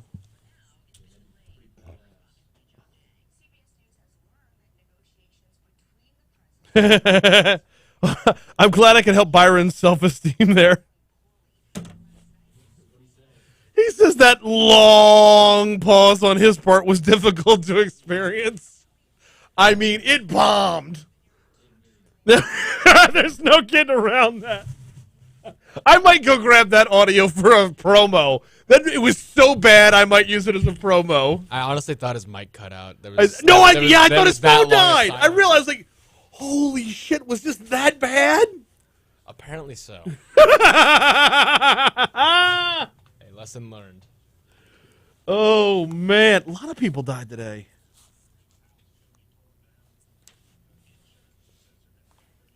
I only got one. I got like 19. 19? No, like 4. Okay, well, that's still like 19 on the death list. What we've learned is not a lot of celebrities die. Isn't that interesting? They all die. Isn't it except for Notorious Big? He's living on an island with Tupac. Of course. But isn't it interesting that, you know, when we cover birthdays, we have like 80, and then when it comes to death, we only have like one. Well, so celebrity is a very fleeting thing. Like, when Cardi B dies, is anybody going to give a shit who Cardi B is? Who knows? But we know right now who she is, so we can mention her birthday. Everyone gets their birthday. Not everybody gets their death.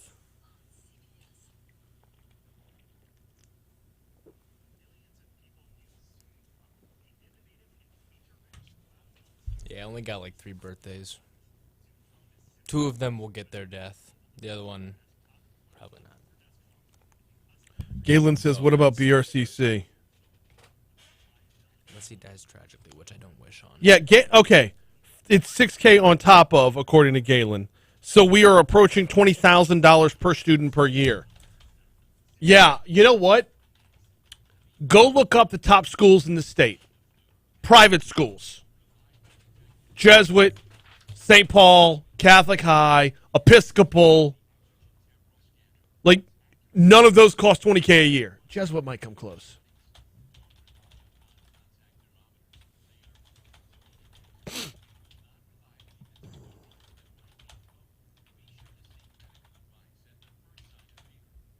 Aside from my hands being like sub-zero, I really do. I don't mind the cold. I don't mind this cold as much. I don't think Aside clearly from in my the hands cold. being, like, I freezing. fixate on the cold so much I don't think clearly. I just need a thicker jacket. For me, it's the opposite. But I think also naturally my blood is boiling. Not Yeah. because I'm angry, just because my body temperature, my body heat's naturally warm. Yeah. I can get real hot real easy, but like cold, like I'll be in my apartment with my girl and she'll just be like freezing cold, bundled up, and I'm just being there with shirt and shorts, no problem.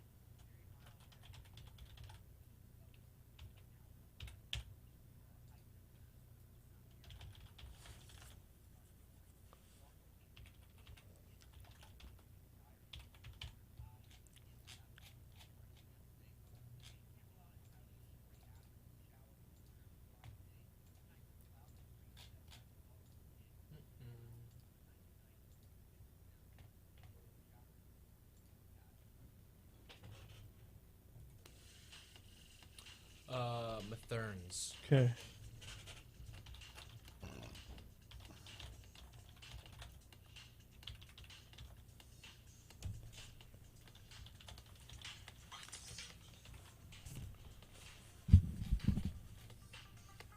No one's coming in for an in-person interview, right? Do what? No one's coming in for an in-person interview? Brandon. Okay.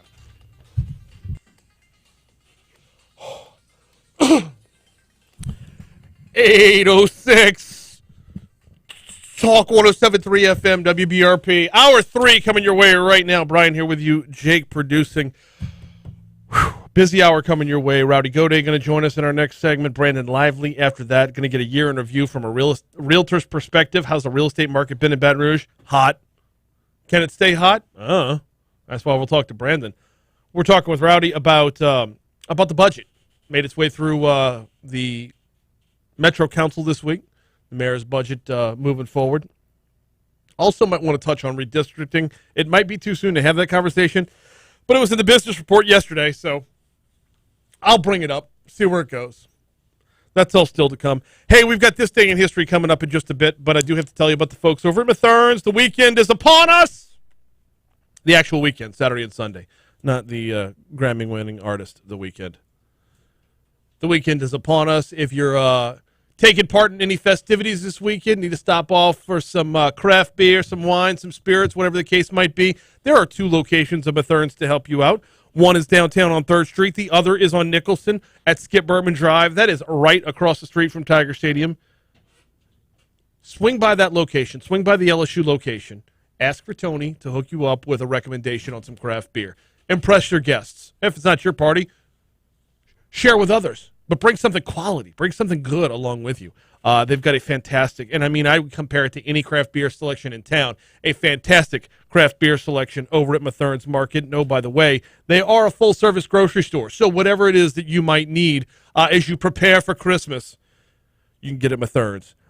Catering is still available, though time is getting scarce as far as Christmas Day getting here.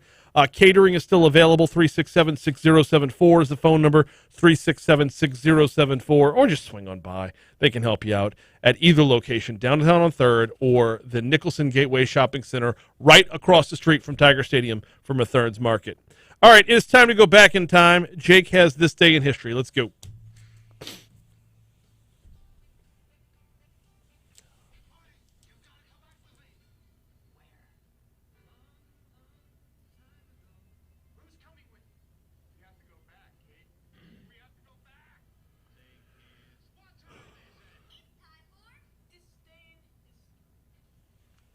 Good morning and happy Friday to all those tuning in. It is freezing in here. Personally, I'm not that against it, but my hands, I feel like if I... Bro, I am like Jack Nicholson at the end of The Shining, man. Oh, it's just, I am... Hey, I get I'm that one, about to believe it say or not. goodbye to Rose and just float away. Oof. Yeah, jump to the Titanic from there. I got both of them. Okay, 2 for good. 2 this one. There you go. Off to a solid start. Way better than the Congressman Graves. No, I gotta let that go. That was do, funny. but- It was the reaction or lack thereof was funny. It was hilarious. It was just, I'm sure. Let's just move on for your sake. Yeah. 1843, Henry Cole, founder of London's V&A Museum, Oh. commissions the printing of the first Christmas card. He also founded Kohl's. If you need a Christmas gift. Oh. Not really. It's probably even spelled differently. It totally I'm is, making it but up. I believed Okay. you. Yeah. 1903, the Wright brothers make the first Sustained. sustained motorized aircraft flight at 10:35 a.m., piloted by Orville Wright at Kitty Hawk, North Carolina. How long was the flight? Less than 5 minutes, probably. Way less. 12 seconds, they went 120 feet. Huh. I love a world where 12 seconds can be considered sustained. 1960. By the way, later on in the day, his brother Wilbur went 852 feet. How would you like to be at that Christmas dinner? Sitting across the table from one another. That's like Peyton and Eli on Turbo. Size matters. 1964. Well, this would be distance. This is distance size. Distance and duration. The size of amount of 12 seconds? Huh, good job, buddy. Way to go, bro. Pat him on Can the you back. hear me way back there? Orville? What? Okay. Sorry. 1964, Goldfinger, third Sorry, James Gordy Bond was film, walking by. starring Sean Connery, and it premiered in I London. love gold. The look of it, the smell of it, the texture. Love that movie. Gold member better than Goldfinger. 100%. Hot take right there. No. Not a hot take? That's a cold take in this. In this studio. Everything's cold in this studio. Yes, it is. 1989, The Simpsons, created by Matt Groening, premieres on Fox TV as a full animated series with the episode Simpsons Roasting on an Open Fire. Yeah, 89, huh? Yep. That's Old. fantastic. So that would be the episode with Santa's Little Helper? That would be the episode. Okay, so spoiler alert, the first episode of The Simpsons. Come on, man. It's only 32 years old. Exactly. So if I'm trying to do this off of memory, it's been a minute. Go for it.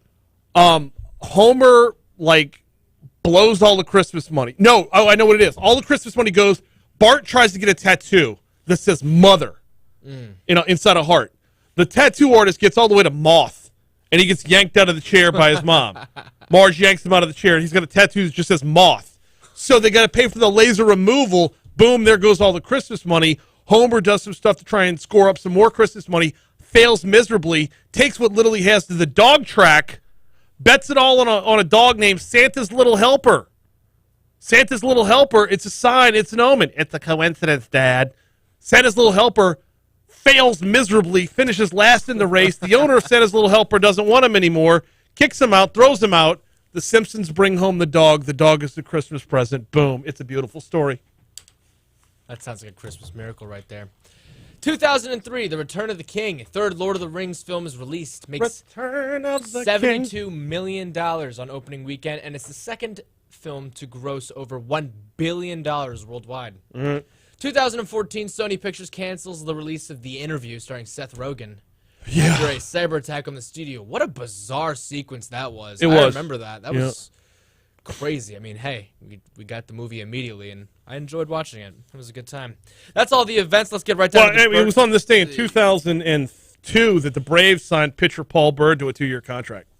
Baseball. Yeah, Paul Bird. Yeah. Yep. He did very little with the Braves. I only bring it up so it's a chance to reference the 91 LSU College World Series team.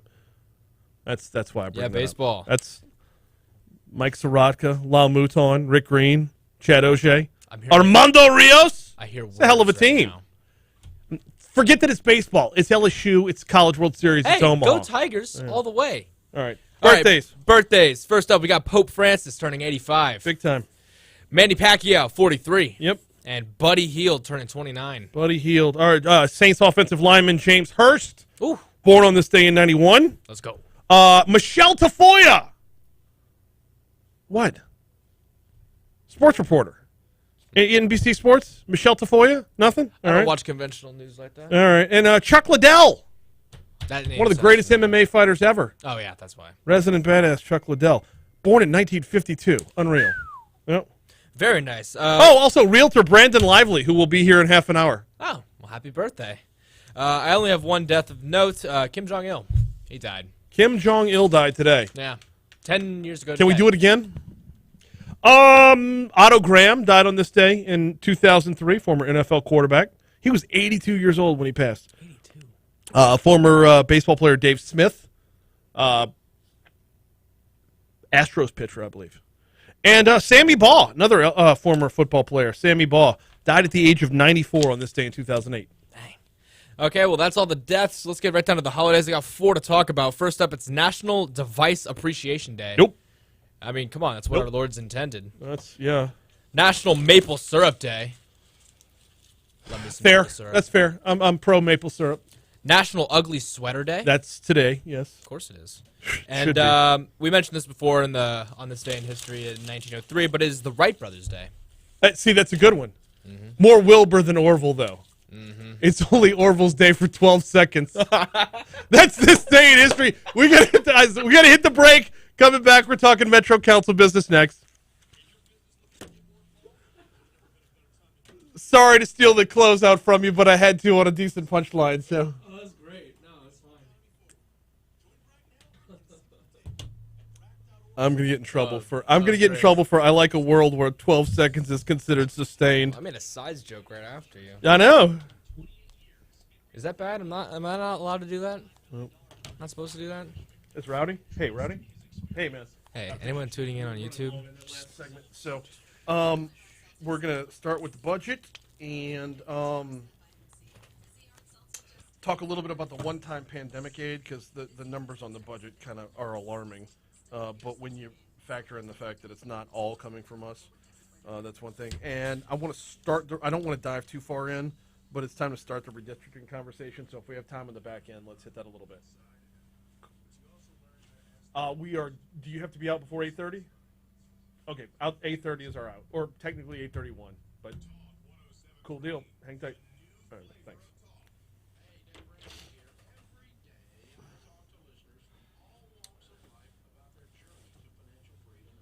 All right, I'm gonna go run up and down the stairs one time. I'll be right back.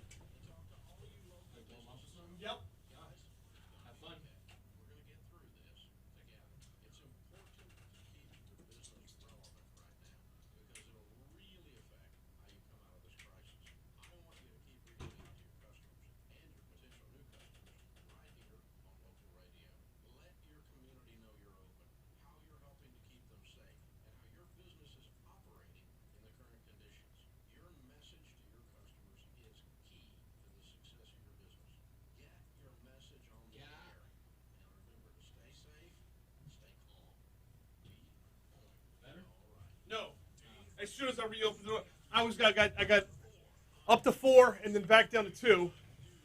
And as soon as I got back down to 2, I'm like, I feel a little bit better. And then I opened the door. I'm like, yeah, it's all undone. Just a rush.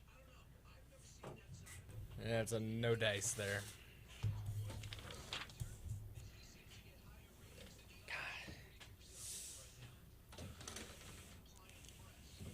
Well, these don't want to stay open. What? Shazbot. What's the temperature outside? Ken Coleman's going to help us out today. Thanks, Ken. Thanks, old Kenny. It's 68 degrees outside. What is it in here? More, less. 100%. Yeah. Is that too loud? Is that showing up on the microphones? What do you mean? Oh.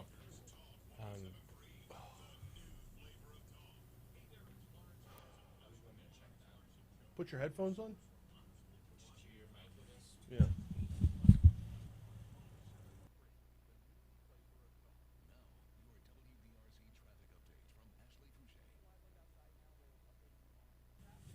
You know what else this means, though? It means we didn't give away a Ken Coleman book. Hey. I have 40 seconds. I'm gonna see. Where's the thermostat? I'm curious as to what it is in here. I don't know. I think it's. I don't know. That's part of the problem. But we can't. Yeah, we can't do anything about it though, because the same AC that's feeding this room is feeding the core, the IT core, which has to be frozen. Of course. Dang. I know. I'm bringing gloves on Monday. Yeah.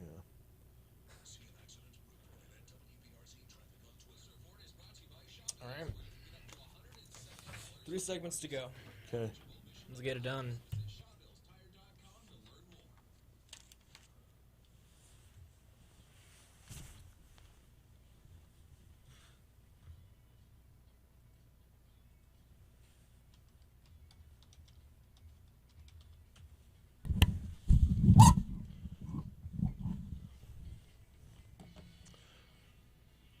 8:19. Talk 107.3 FM, WBRP, Hour 3 of Mornings with Brian Haldane, rolling right along. So, the budget for next year has been passed for East Baton Rouge Parish. The mayor's proposed budget has made its way through the Metro Council process. Joining us now to talk about it, the councilman from District 3, Rowdy Gaudet. Rowdy, what's happening, man? How are you? Hey, morning, Brian. Merry Christmas to you and yours. How you doing? I'm doing very well, and Merry Christmas to you and your family as well. We're doing very well. First things first, are you done shopping? Oh, gosh, don't put that pressure on me. I know I absolutely am not. And I'm so You're among nervous. friends, Rowdy. You're among friends. We're all in this together. What is it, Super Saturday? Super Saturday is on its way. Super Saturday is here, and then after that, it's every man for himself in the perfume aisle at Walgreens. At Walgreens. I heard you say that earlier. Yep. I'll see you there. It's amazing how that place just plays out. This year, the 2022 budget is an eye-opener, to say the least. Numbers-wise, it's looking pretty big, but that's might not be all it's cracked up to be. What goes into the number? Well, first of all, how big is the budget, and what goes into the numbers? Well, all told, the budget is approximately $1 billion budget. Now, you know, as with anything, you got to get in the details of what exactly that means. Mm-hmm. You know, we passed a tax as a community a couple of years ago for some transportation and traffic improvements, MOVE EBR. That goes into the budget, and that money is allocated specifically for traffic improvement projects. So it's not $1 billion budget where you're just kind of shifting things around. A lot of it is committed to very particular uses and specific projects. And then we had the infusion of these one-time COVID-related funds from the federal government, American Rescue Plan dollars. So you see some of that also factored into this budget. And those are one-time dollars, and so we need to use them smartly and invest them where we can realize efficiencies down the road and in the future. And I think you've seen that, and what you see that in what's in our budget. And I think that's why you saw the council accept the budget and pass it through for 2022. The American Rescue Plan dollars is, I want to say it's about $165 million. Is that about right? That's going to be the grand total. We'll get that in 2 separate tranches. Okay. We've gotten the first, and it's approximately half that amount, and then we'll get the second half coming up either probably later this year. As a taxpayer in Baton Rouge, my immediate concern is going to be when you see spending added to the mix, it doesn't get subtracted from the mix after it's no longer one-time dollars. Has there been talk, or will there be a concerted effort to make sure one-time remains one-time? Well, that was the conversation. The short answer to your question is yes, and that was the conversations going in. Is let's not see recurring expenditures coming out of these one-time dollars, and the administration didn't go that route. They applied these dollars very smartly towards priorities from the community. So a lot of drainage maintenance dollars. You've got about $41 million of the ARP funds going towards drainage maintenance needs. And I think when it's all said and done and all these ARP dollars are realized, that number for drainage maintenance is going to be somewhere north of 55, 56 million total. Putting a lot of it towards public safety needs. So new vehicles for police department.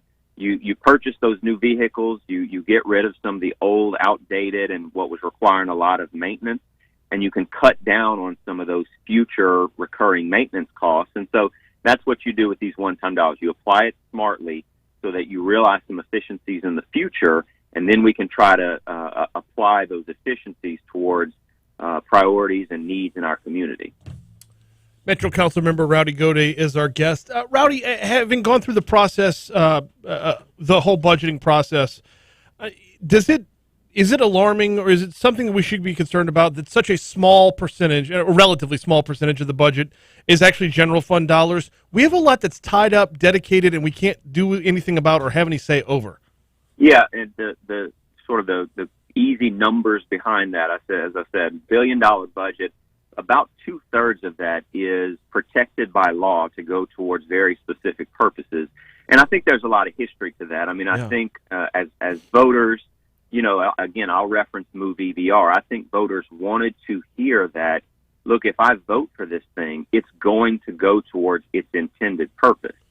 I also think there's a trust factor with government. Do you want a different council coming in, a different administration coming in, and redirecting some resources that were committed to a particular purpose? So oftentimes, when something is passed, particularly at the ballot box, it's got some language saying, look, it's going to go towards this specific purpose. So we've got about 31% of that total $1 billion budget that is true general fund appropriation. So you dig into that amount, $330 some odd million, and then you start getting into the operations of government. And when you look at that $330 million, you see, and go to page 24 of the budget, and you see the breakdown of that number. 54% of that number, of that general fund amount, is going towards public safety. So when people talk about let's cut, the reality is, well, then you're going to talk about cutting public safety, which for me and for the priorities I hear from the residents of District 3, that is not an area that we want to see go down. It's an area we want to see increase and go up. Oh, completely. But when you start to break it down to the idea that it's 54% of 31%, it's a number that doesn't have a lot of room to go up because they're 2/3 or more than 2/3 is allocated elsewhere. And then, to me, it's an indictment on the folks that have had the jobs in the past. For one thing, that we won't spend unless we know specifically where it's going. Is kind of saying we didn't trust the people who are there. Is there a way to undo that to give y'all more flexibility? A lot of history does go into all of this. Yeah. I cast no aspersions on anyone. Look, earlier this year, there was an effort to say maybe we should reprioritize some of our millage dollars and look at existing millages, taking a bit away from those and putting that towards drainage maintenance. And that effort didn't go very far. People said, no, we intentionally directed those dollars towards specific purposes for a reason. So it is a discussion that should continue to be had in the community. What I always tell folks, I spoke to a group just a couple of days ago, and what I said was, your local government should be the most flexible form of government. We should be responsive to the priorities and the needs of this community, and funding and money has to be attached to that. So building in some flexibility, looking at where we can do that is certainly part of it. What I would highlight again, though, is, going back to these ARP dollars, applying them to realize some efficiencies down the road. Our job as a council sure is to pass next year's budget, but we've got to be thinking 10, 20, and 30 years down the road. And part of doing that is let's realize some efficiencies so that we can put some flexibility in this budget and increase where we need to increase when we need to, for instance, public safety now. And if those priorities shift in a 5 or 10 year period, we'll be able to make some adjustments then too. 100%. Public safety, drainage as well. And it was drainage that came up, and I believe it was Councilman Hudson that was the huge torch carrier in this, and got shot down. And it's disheartening to see that we can't be flexible. That, like, the role of our government should be whatever we want it to be. It's our government, and that's a whole other discussion for a whole other time. Kudos to my colleague Councilman Hudson for having the conversation in the community. In that particular instance, it didn't advance beyond the Metro Council, but that doesn't mean the discussion and the conversation has stopped. Sometimes those types of discussions, debates, make people realize, I didn't understand that 66% of the budget is tied up into things that you literally can't get, for legal reasons, you can't get in and touch. Yeah. So sometimes it helps to uncover some of those issues and starts a real discussion about it. Metro Councilman Rowdy Gaudet is our guest for just a couple more minutes. What are a few of the highlights outside of the big ones of the drainage and whatnot? What are a few of the wins that you're bringing home to District 3? What really is striking a chord with your constituents? Well, I think for this year, the economic wins for our community, I think, have been tremendous. We look at some of the bigger firms, the Exxons, the Coca-Colas, certainly Cortana area and Amazon, and I think that's your route to work every day. So you're seeing the reverberating effects around that area and what's going on now with properties being bought up, small businesses starting to open. So I think the economic wins is a huge discussion. And then the district that I'm fortunate enough to represent, which is the far southern portion of the parish, we continue to see some development down there, some major neighborhoods coming on board in the Bluebonnet and the Nicholson and River Road areas. And so that's exciting for me that we'll have some wonderful places to support that continued growth of our community. And so for me, as a council member, it's making sure we've got the infrastructure in place to support that. And then, quality of place is just sort of a pet for me to say we need to continue an all-hands approach to change the culture of litter in this community, do everything we can, both from a cleaning up perspective as well as a continuing to educate people about what it truly means when you decide somebody else should clean up your trash that lands in our drainage ways and on the side of the road. So yeah, that's going to be a major topic to start off the year for sure. 100%. You can lead a horse to water, but you can't stop him from throwing the empty bottle on the ground. He is Councilman Rowdy Gaudet. We're not going to have time to talk redistricting right now, but we got plenty of time to talk about that in the new year. Have yourself a Merry Christmas, sir. Same to you, Brian. I appreciate it. Y'all have a good one. Thank you. You too. Thanks. We'll talk soon. The littering topic, littering and that's not going away anytime soon. And yeah, there will be a number of discussions early next year. Good stuff about the budget, and yeah, it is good to know that they're talking about making sure one time remains one time. Let's take a break. Talk real estate next.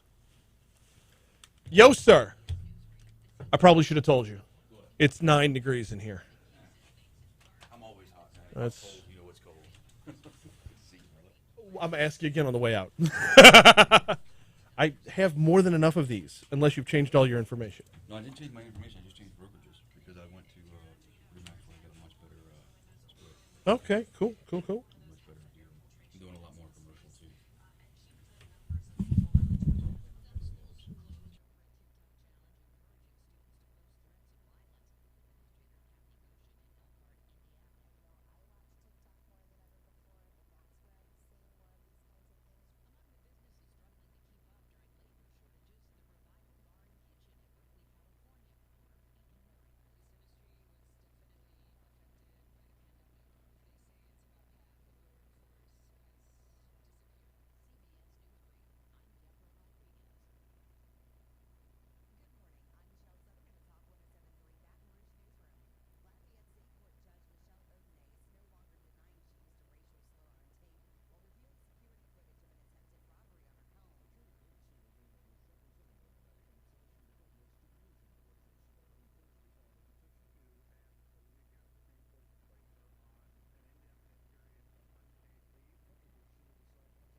what it was. Yeah, I remember it being a call center, but yeah, it was definitely something. Was it a governmental department before they moved everything downtown? That's what it was. Yeah. But they also used to have some kind of bank or something in the downstairs lobby right by the elevators. Yeah. I tried putting some package together to acquire it at one point to turn it into condos. Oh? But the problem is acquiring the buildings are the issue. It's never an issue with that kind of stuff. Acquiring those buildings are never the hard thing. What's the hard part is getting through the hoops to take those buildings that are quote-unquote office-like, that have common areas and core areas, and turning them into those kind of aspects. Because you got to go through, and it's not necessarily the red tape, because there is red tape, but it's not. It's just other headaches that you got to get through. Yeah. And you also got to make sure you can. Well, and mixed use is the way to get after some. It's hard to do. Tax incremental, it. There's also I tell you what, there's one other property that I really, and this would be like total bucket list pipe dream retirement type, like what I'd want to do for fun.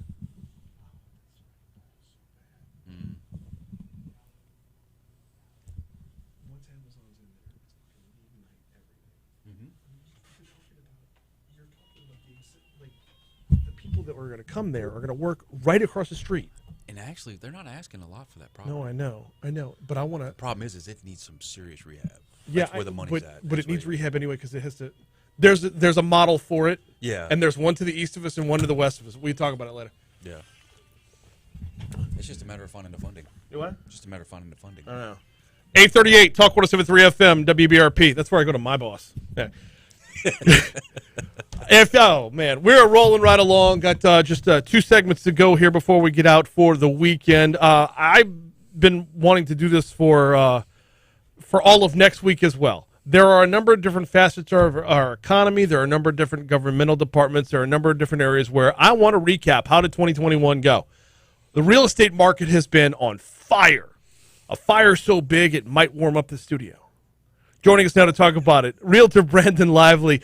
Brandon, welcome back, man. How are you? Man, I'm all right, brother. I appreciate you having me. No, I really appreciate you hopping on board because this is something that we've been seeing, and anybody who's been in the market to buy a home has been experiencing this. You have no problem selling your home, and then wait, now what?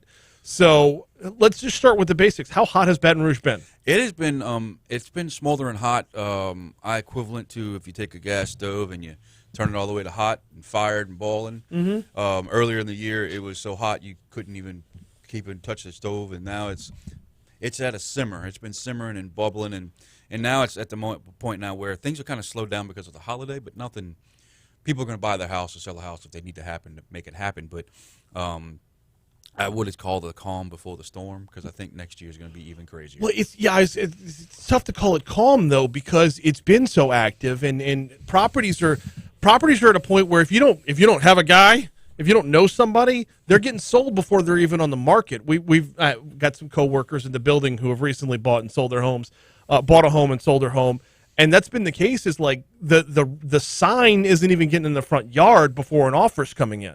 What I have a couple of clients, not a couple, I've done a few that way this year as well, where I did a buy and sale and kind of thing, and the way I work it and the way I approach it is, if I know what you're looking for in the area you want to be in, and it's not on the market, guess what? I'm going door knocking that day. Mm-hmm. And people go, oh, that's the old school way of doing it. But when you have an actual buyer that's pre-approved with that number, yeah, and you go, Mr. and Mrs. So-and-so, I want to have a buyer that's interested in this neighborhood and this property. Would you be interested in selling? And believe it or not, I've had a few takers on it, and it's worked pretty well, which is why you get those ones that don't even hit the market. They go on market pending. Right. And then when you you put the buyer side on the other side of it. Well, also, here's the one thing I find what people don't understand with my industry and our industry. Agents as a whole, we all want to help each other, regardless of what flag you're flying, where you're at, what brokerage you're with. It doesn't matter. We're here to service the public, and we're here to help and aid and assist in this process. Yes. And the one thing I find is if I'm with Remax and you're with Keller Williams, but I have a house and I know you have buyers that are probably interested in this area, guess what? I'm going to make a phone call and say, hey, I got this before I hit the market. You got somebody that's willing to stroke a check for it or right. have pre-approval letter or whatever. And guess what? That's how a lot of it's been happening this year with a lot of agents. And I'm not the only one that's doing that. We're all doing that. Well, it's forward progress. Forward progress keeps the market rolling and keeps you have more prospects coming in on the back end if you're helping everybody out on the front end, and that kind of teamwork does absolutely help. Reasons behind it. Why is the market so hot? I think part of it is a combination of a few things.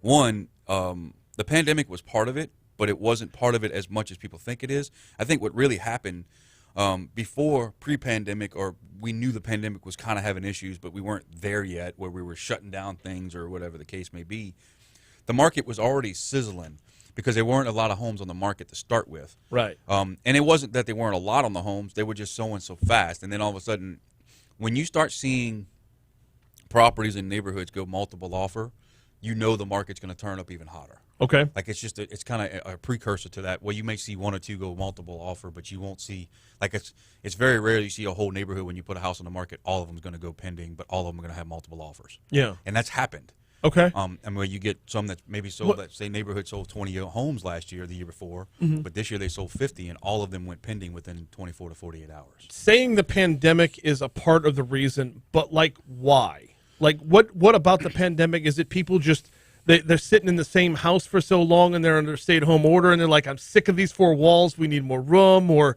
early on the pandemic, before the supply chain issues, a lot of people did upgrades and renovations. Well, a lot of it was, so here's what the funny thing was, is they have some people who did some renovations to their house, and then when they were able to, they realized that they could work from anywhere because their boss said, well, we're not going to have you come back to the office, but you're still going to work with us. You're going to work from home. Right. Well, I have clients that sold their house and moved back to where their family's at. Yeah. You know, whether it's out of state or even locally in the state, where they may not necessarily be in Baton Rouge, they could be in New Orleans, or they could be wherever. And so that's part of it. But then also, some people saw the value when the homes were, interest rates were at an all-time low for a long time, and they were still steadily dropping the rate. But then they started doing a refi boom. But then people were like, well, if I can refi it with that, why can't I just go ahead and sell it and get the same rate when I buy a new one or another house? Yeah. And that's really, there's a combination of those things. And the pandemic part of it, too, was people were wanting the pool or wanting something outdoor, something to kind of occupy their family, especially when everybody's home. Right. And then, I mean, if you work from home, like I have an office in my house. Well, I have little kids. Well, guess what? It's hard to work when you got little kids. Yes, right? It is. And when you're home all alone, and guess what? You can only entertain them so much. Right. Well, then you have to figure out something. So then you have to figure out, do I have a space for them where they can do things that not necessarily sit in front of a screen the whole time? Right. You know, and that's part of it. And so that there were layers of it. And as you peel back the layers, it's not just one thing that caused the issue, and not necessarily an issue. It's a good issue. It's a good situation to have because everybody wants their home to sell. How much of this is? I saw the report on in the Wall Street Journal earlier in the week. How much of this is just generational as well? Millennials are in their early 30s right now, and they've developed a very bad reputation for staying home with their parents for an extended period of time. Well, they're at a point now, and it's just a general timeline where they have enough to go out and buy, and they're buying aggressively. I have several clients that are in the millennial age, and here's the funny thing is millennials are buying them right. Yeah. That's the kicker. They're not just buying them to buy because they want to buy this massive home. They're buying something a little smaller or something a little like what they can afford, but then they're paying a huge down payment. Yeah. Well, you don't need a huge down payment. You're not necessarily required to have What's a big the dividends of living with mom and dad through your late 20s? Well, they literally stockpiled cash and said, great. And then I have some millennials that are investors that turned their first property was an investment property. Oh, wow. Where they literally bought that one. They may have bought a 3-bedroom, 2-bath house. Right. But then they don't have, they're not married, they don't have any kids, or they do have whatever, and they brought their friends who were already roommates at college to live into their house, and guess what? Now they're earning money, paying their note, and guess what? They're still making a living. Yeah. So, like, I mean, I got an investor client who's actually in a millennial. I think he's 27, 28, and he owns 5 properties. Yeah. Crazy, right? All this time, everybody's ripping on millennials. They're doing it right. Yeah. I mean, they're coming back strong. And they're making it look good. Step into a pitch for a little while to stay home with mom and dad or get some roomies or whatever. But as we went from flood to pandemic to on the way out of the pandemic, and your millennials are like showing up in a big way. One people don't realize is the 2016 flood really kicked this problem off or this solution off. Yes. I don't necessarily call it a problem as more or less, but like 2016, the housing market took a tank. Yeah. Meaning properties that were 150 now are only worth 60 because they had 4 foot of water in them, or 70, whatever. Yeah. But so I'm sorry, I got to interrupt because I'll tell you exactly what we did. We had a rental property that we were trying to sell because we hated being landlords. So we were trying to sell it, couldn't sell it, right? Well, the flood hits. We took 4.5 foot of water in the house. You take your FEMA money, you take your flood insurance money, and then you sell it gutted as is. Those three things combined can get you out from under the mortgage and net just a few dollars in your pocket on the back end. The flood was beneficial for that. But it's also what happened was too is that market while the flood you sold the property for $75,000 when it should have been $350 or $250 or whatever that number ratio would be. Right. But then that investor came in and fixed it and flipped it. Well, guess what? Now the whole neighborhood is a brand new neighborhood all over. Because that comp goes into exactly. You have a comp of 70,000. Well, you also have a comp now that these properties are selling for 200, 205, 210. They were selling before 150. Yeah. And then you start that, and then you start acting these low interest rates. It's just a snowball of a good fortune that while the flood was a horrible event, it actually we as a whole benefited because our market has gotten stronger. While I don't know nobody wants to hear that, but it's really the case. It's really what happened. Yeah. Market gets stronger, and we're resilient people, man. We bounce back faster than most because we've experienced everything, right? Yeah, no, absolutely we do. And also we had the string of how many hurricanes did we have in the last? However, all of that makes all of them. Yeah, I mean that all plays a part in it. So. No, it does. So we've only got 2 minutes left of the segment. Can you hang out and close out the show with us? I would love to. There's like 6 more things I want to talk about. Hey, great. We're speaking with Realtor Brandon Lively, kind of getting a 2021 year in review from the real estate market. Before we hit this break, very, very quickly, what we saw in 2021, was it a matter of the number of homes sold or the price at which they're selling? Both. Okay. All right. That's a short answer. Yeah. And that's where we're going to have to pause real quick. We'll pick it up on the back end. I want to preview 2022 as well, as the Fed is expecting to raise interest rates. Want to preview 2022 to see if we can sustain this kind of heat in the market. Going to get you to your money now here in just a minute. Before that, I'm heading over to Go Slim Nutrition right after the show. Well, about an hour after the show today from a weekly weigh-in, or as I call it, food confession. I went Thanksgiving, then I went on a retreat, and you can't spell retreat without eat. Yeah, it's time to right the ship. Jumpstart plans are available right now. You know what the holidays do to you when it comes to your diet. You know what the holidays do to you to get you out of your regimen, out of your routine. Let Go Slim Nutrition help you start to turn the tide, help you start to right the ship, help get 2022 off on a better on better ground. Jumpstart plans are available. Call them 763-9600, 763-9600, or just swing by.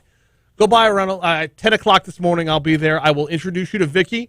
We can enjoy a Go Slim bar together. We can enjoy a Go Slim shake together. On me. I got you. You're going to love the bars. You're going to love the shakes, and you're going to love the program because it's not just about the food. It's about the accountability. You sit down, you talk about where you went right and how you could do better moving forward. GEAUXSlimBR.com, 763-9600 is the phone number, or just swing on by Bluebonnet at Perkins for Go Slim Nutrition. Yeah, they're not going to be in the log the rest. They're not going to be in the log the rest of the year, but I do still need to do them. So it's a weird spot. Okay, so the number of homes and the price per home. Oh yeah, it's everything's flying off the market basically. That's really what's happening. It's just, and the crazy thing is 2 years ago your comp was 200 or a $150 a square foot. Yeah.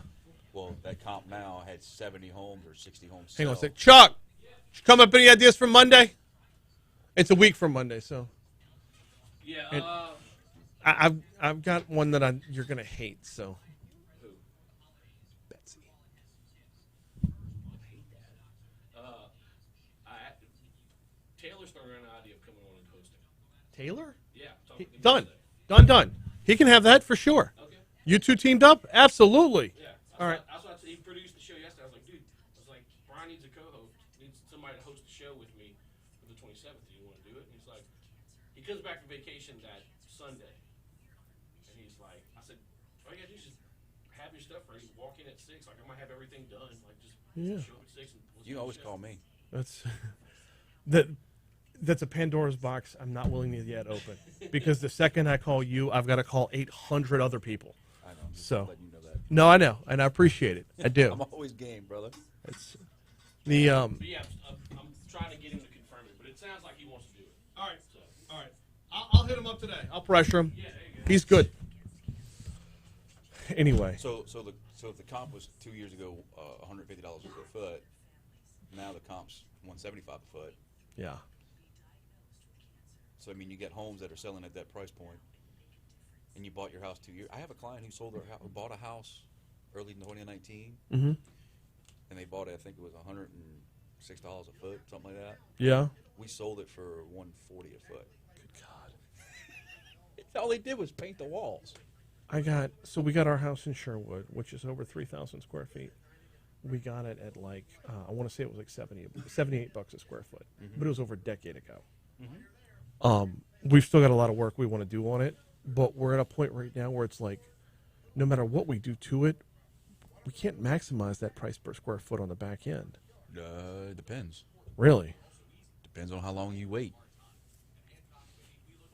It depends on what you want to do with it. Well, And it also depends on what's been done to the property, too.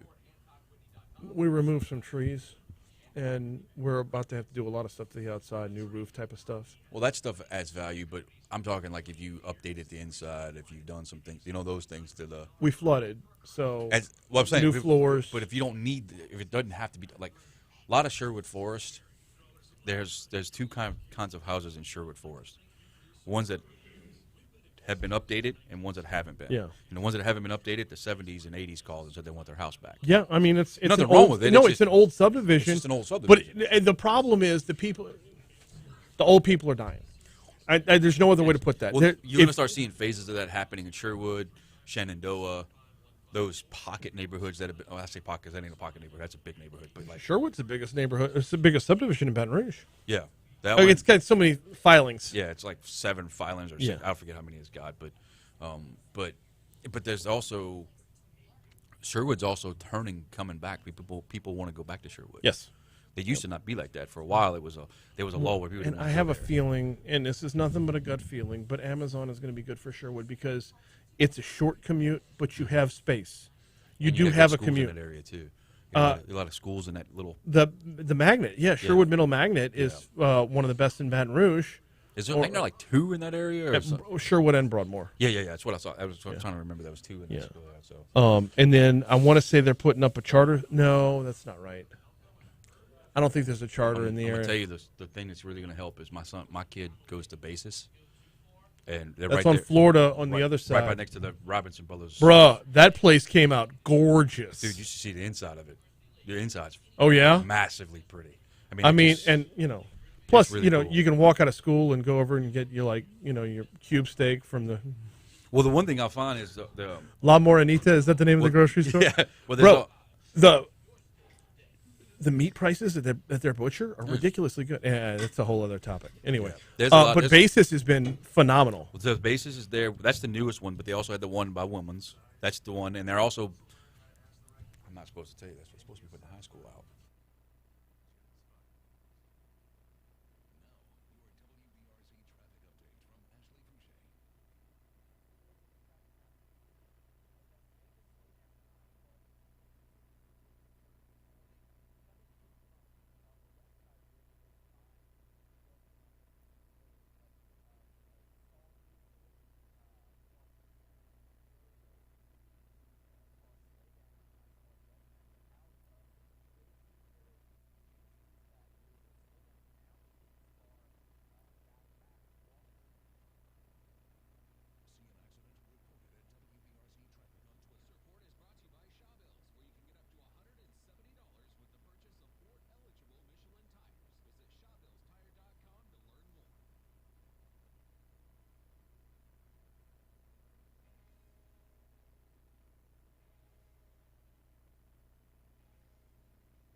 Mercy's pretty decent too. They got a nice little setup right there. Where they're at. Mercy is phenomenal. Yeah. 8:56, Talk 107.3 FM, WBRP. One more segment to go before closing out here for the week on Mornings with Brian Haldane. Realtor Brandon Lively stopping by for a 2021 year in real estate recap. And as we were going into the break, I was asking you what was hotter.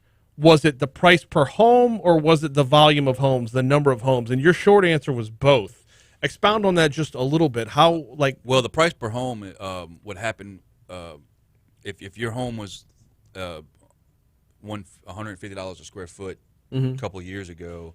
That same price home may be going for $175, $200 a square foot now, or somewhere in that range. I mean, I'm throwing out kind of generic numbers. But Yeah, that's fine. really what's happening is the market's shifted, and then what's people maybe do or don't understand is what's aiding that is the interest rate plus the actual fact that there's not a lot of homes on the market. There's buyers right now. I know of 6 or 8 buyers that I have that have pre-approvals that we can't get them find them houses. See, you're saying there's not a lot of homes on the market, and yet we keep seeing the number of homes sold. Are they just not hitting the market at all? So it just doesn't count, or it counts towards the sold? But it just doesn't. But it's just going on the market pending because right. If I knew your house was coming for listing, chances are I got the buyer before it even hits the market. Yeah. And what's happening, and I'm not the only agent that does that, right? I'm not the only broker, agent, whatever, that has that ability to go, hey. Well, no, like you said, y'all have a strong network. You talk to each other. You communicate, which ends up serving the customer better. What's also, too, if I don't have the buyer, I go to my office first and say, hey, I've got such and such property going to be available next week. We're taking pictures this week. Yeah. You got anybody buyer? Well, if they don't, then I start reaching out to my other network of agents who aren't in my office, and then I just start snowballing all of that. And guess what? I'm going to find a buyer. We're going to find it quick. Yeah. Because we have people that are ready to go. 2 more things quick before we get you out of here. We got less than 2 minutes to go. The first of those is you mentioned interest rates being low is a part of that. The Fed has already suggested we're going to see 3 interest rate hikes next year. Is that going to damper the speed and heat that we're seeing in the market right now? They will raise the rate, but it's not going to be astronomical. Okay. I don't think it's going to be astronomical. And the reason it's going to be more symbolic. So in past they would raise it a half a point. Right. Maybe sometimes they would go a full point depending on what the market was doing. Yeah. I don't think it's going to be that strong. And the reason I don't is because they're not going to raise the rate so much that it's going to kick people out of the market, but it's also the rate also affects other things, not just the housing market. Oh, no, it affects all lending. All lending. But there is a direct effect on the housing market because if you're borrowing money, more than anything, you're borrowing it for a house. Well, you're also got to keep in mind there's another elephant in the room. How many cars are on the car shortage that when these cars roll off the lot, when they finally get to the lot to the car dealership, they're gonna have to do something to give them away. Not give them away. No. Yeah, but clear out. You're going to see inventory clearance the second they have inventory. If you raise the rate, what are you going to do? Yeah, that is going to sting a little bit. Last thing, and we got like 15 seconds left. Is there an area of town that is hotter than others right now? Or are we seeing where a resurgence of old neighborhoods, or is it new construction places? I think what's going to end up happening, you're going to see Sherwood Forest. That's the right answer. That's the winning answer. He's Brandon Lively, Realtor Brandon Lively. Thank you so much for the time today. Kilmead's coming up in an hour, and he's got Senator Cassidy.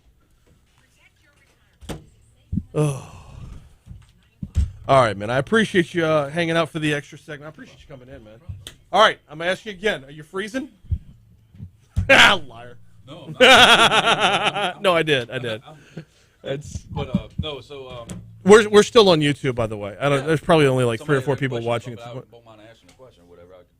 Y'all got any questions for Brandon? We're probably not going to get any. Most people clock out the second we're off the air. So, in fact, we're down to like 3 people. I was going to say if at some point if people want to do a Ask the Realtor section, I would love to do that at some point, where we can kind of throw it out there, come in once a quarter, once or whatever, do whatever, and just kind of just do like a ask me questions. Yeah. And I may not have the answer, but at least I could help them through their situation. Yes. Hey, let me say goodbye to YouTube real quick because we still need to talk. YouTube, y'all have a great weekend. Get your shopping done if you've not gotten it done already. I don't want to see your ass at Walgreens on Wednesday. We'll see you later.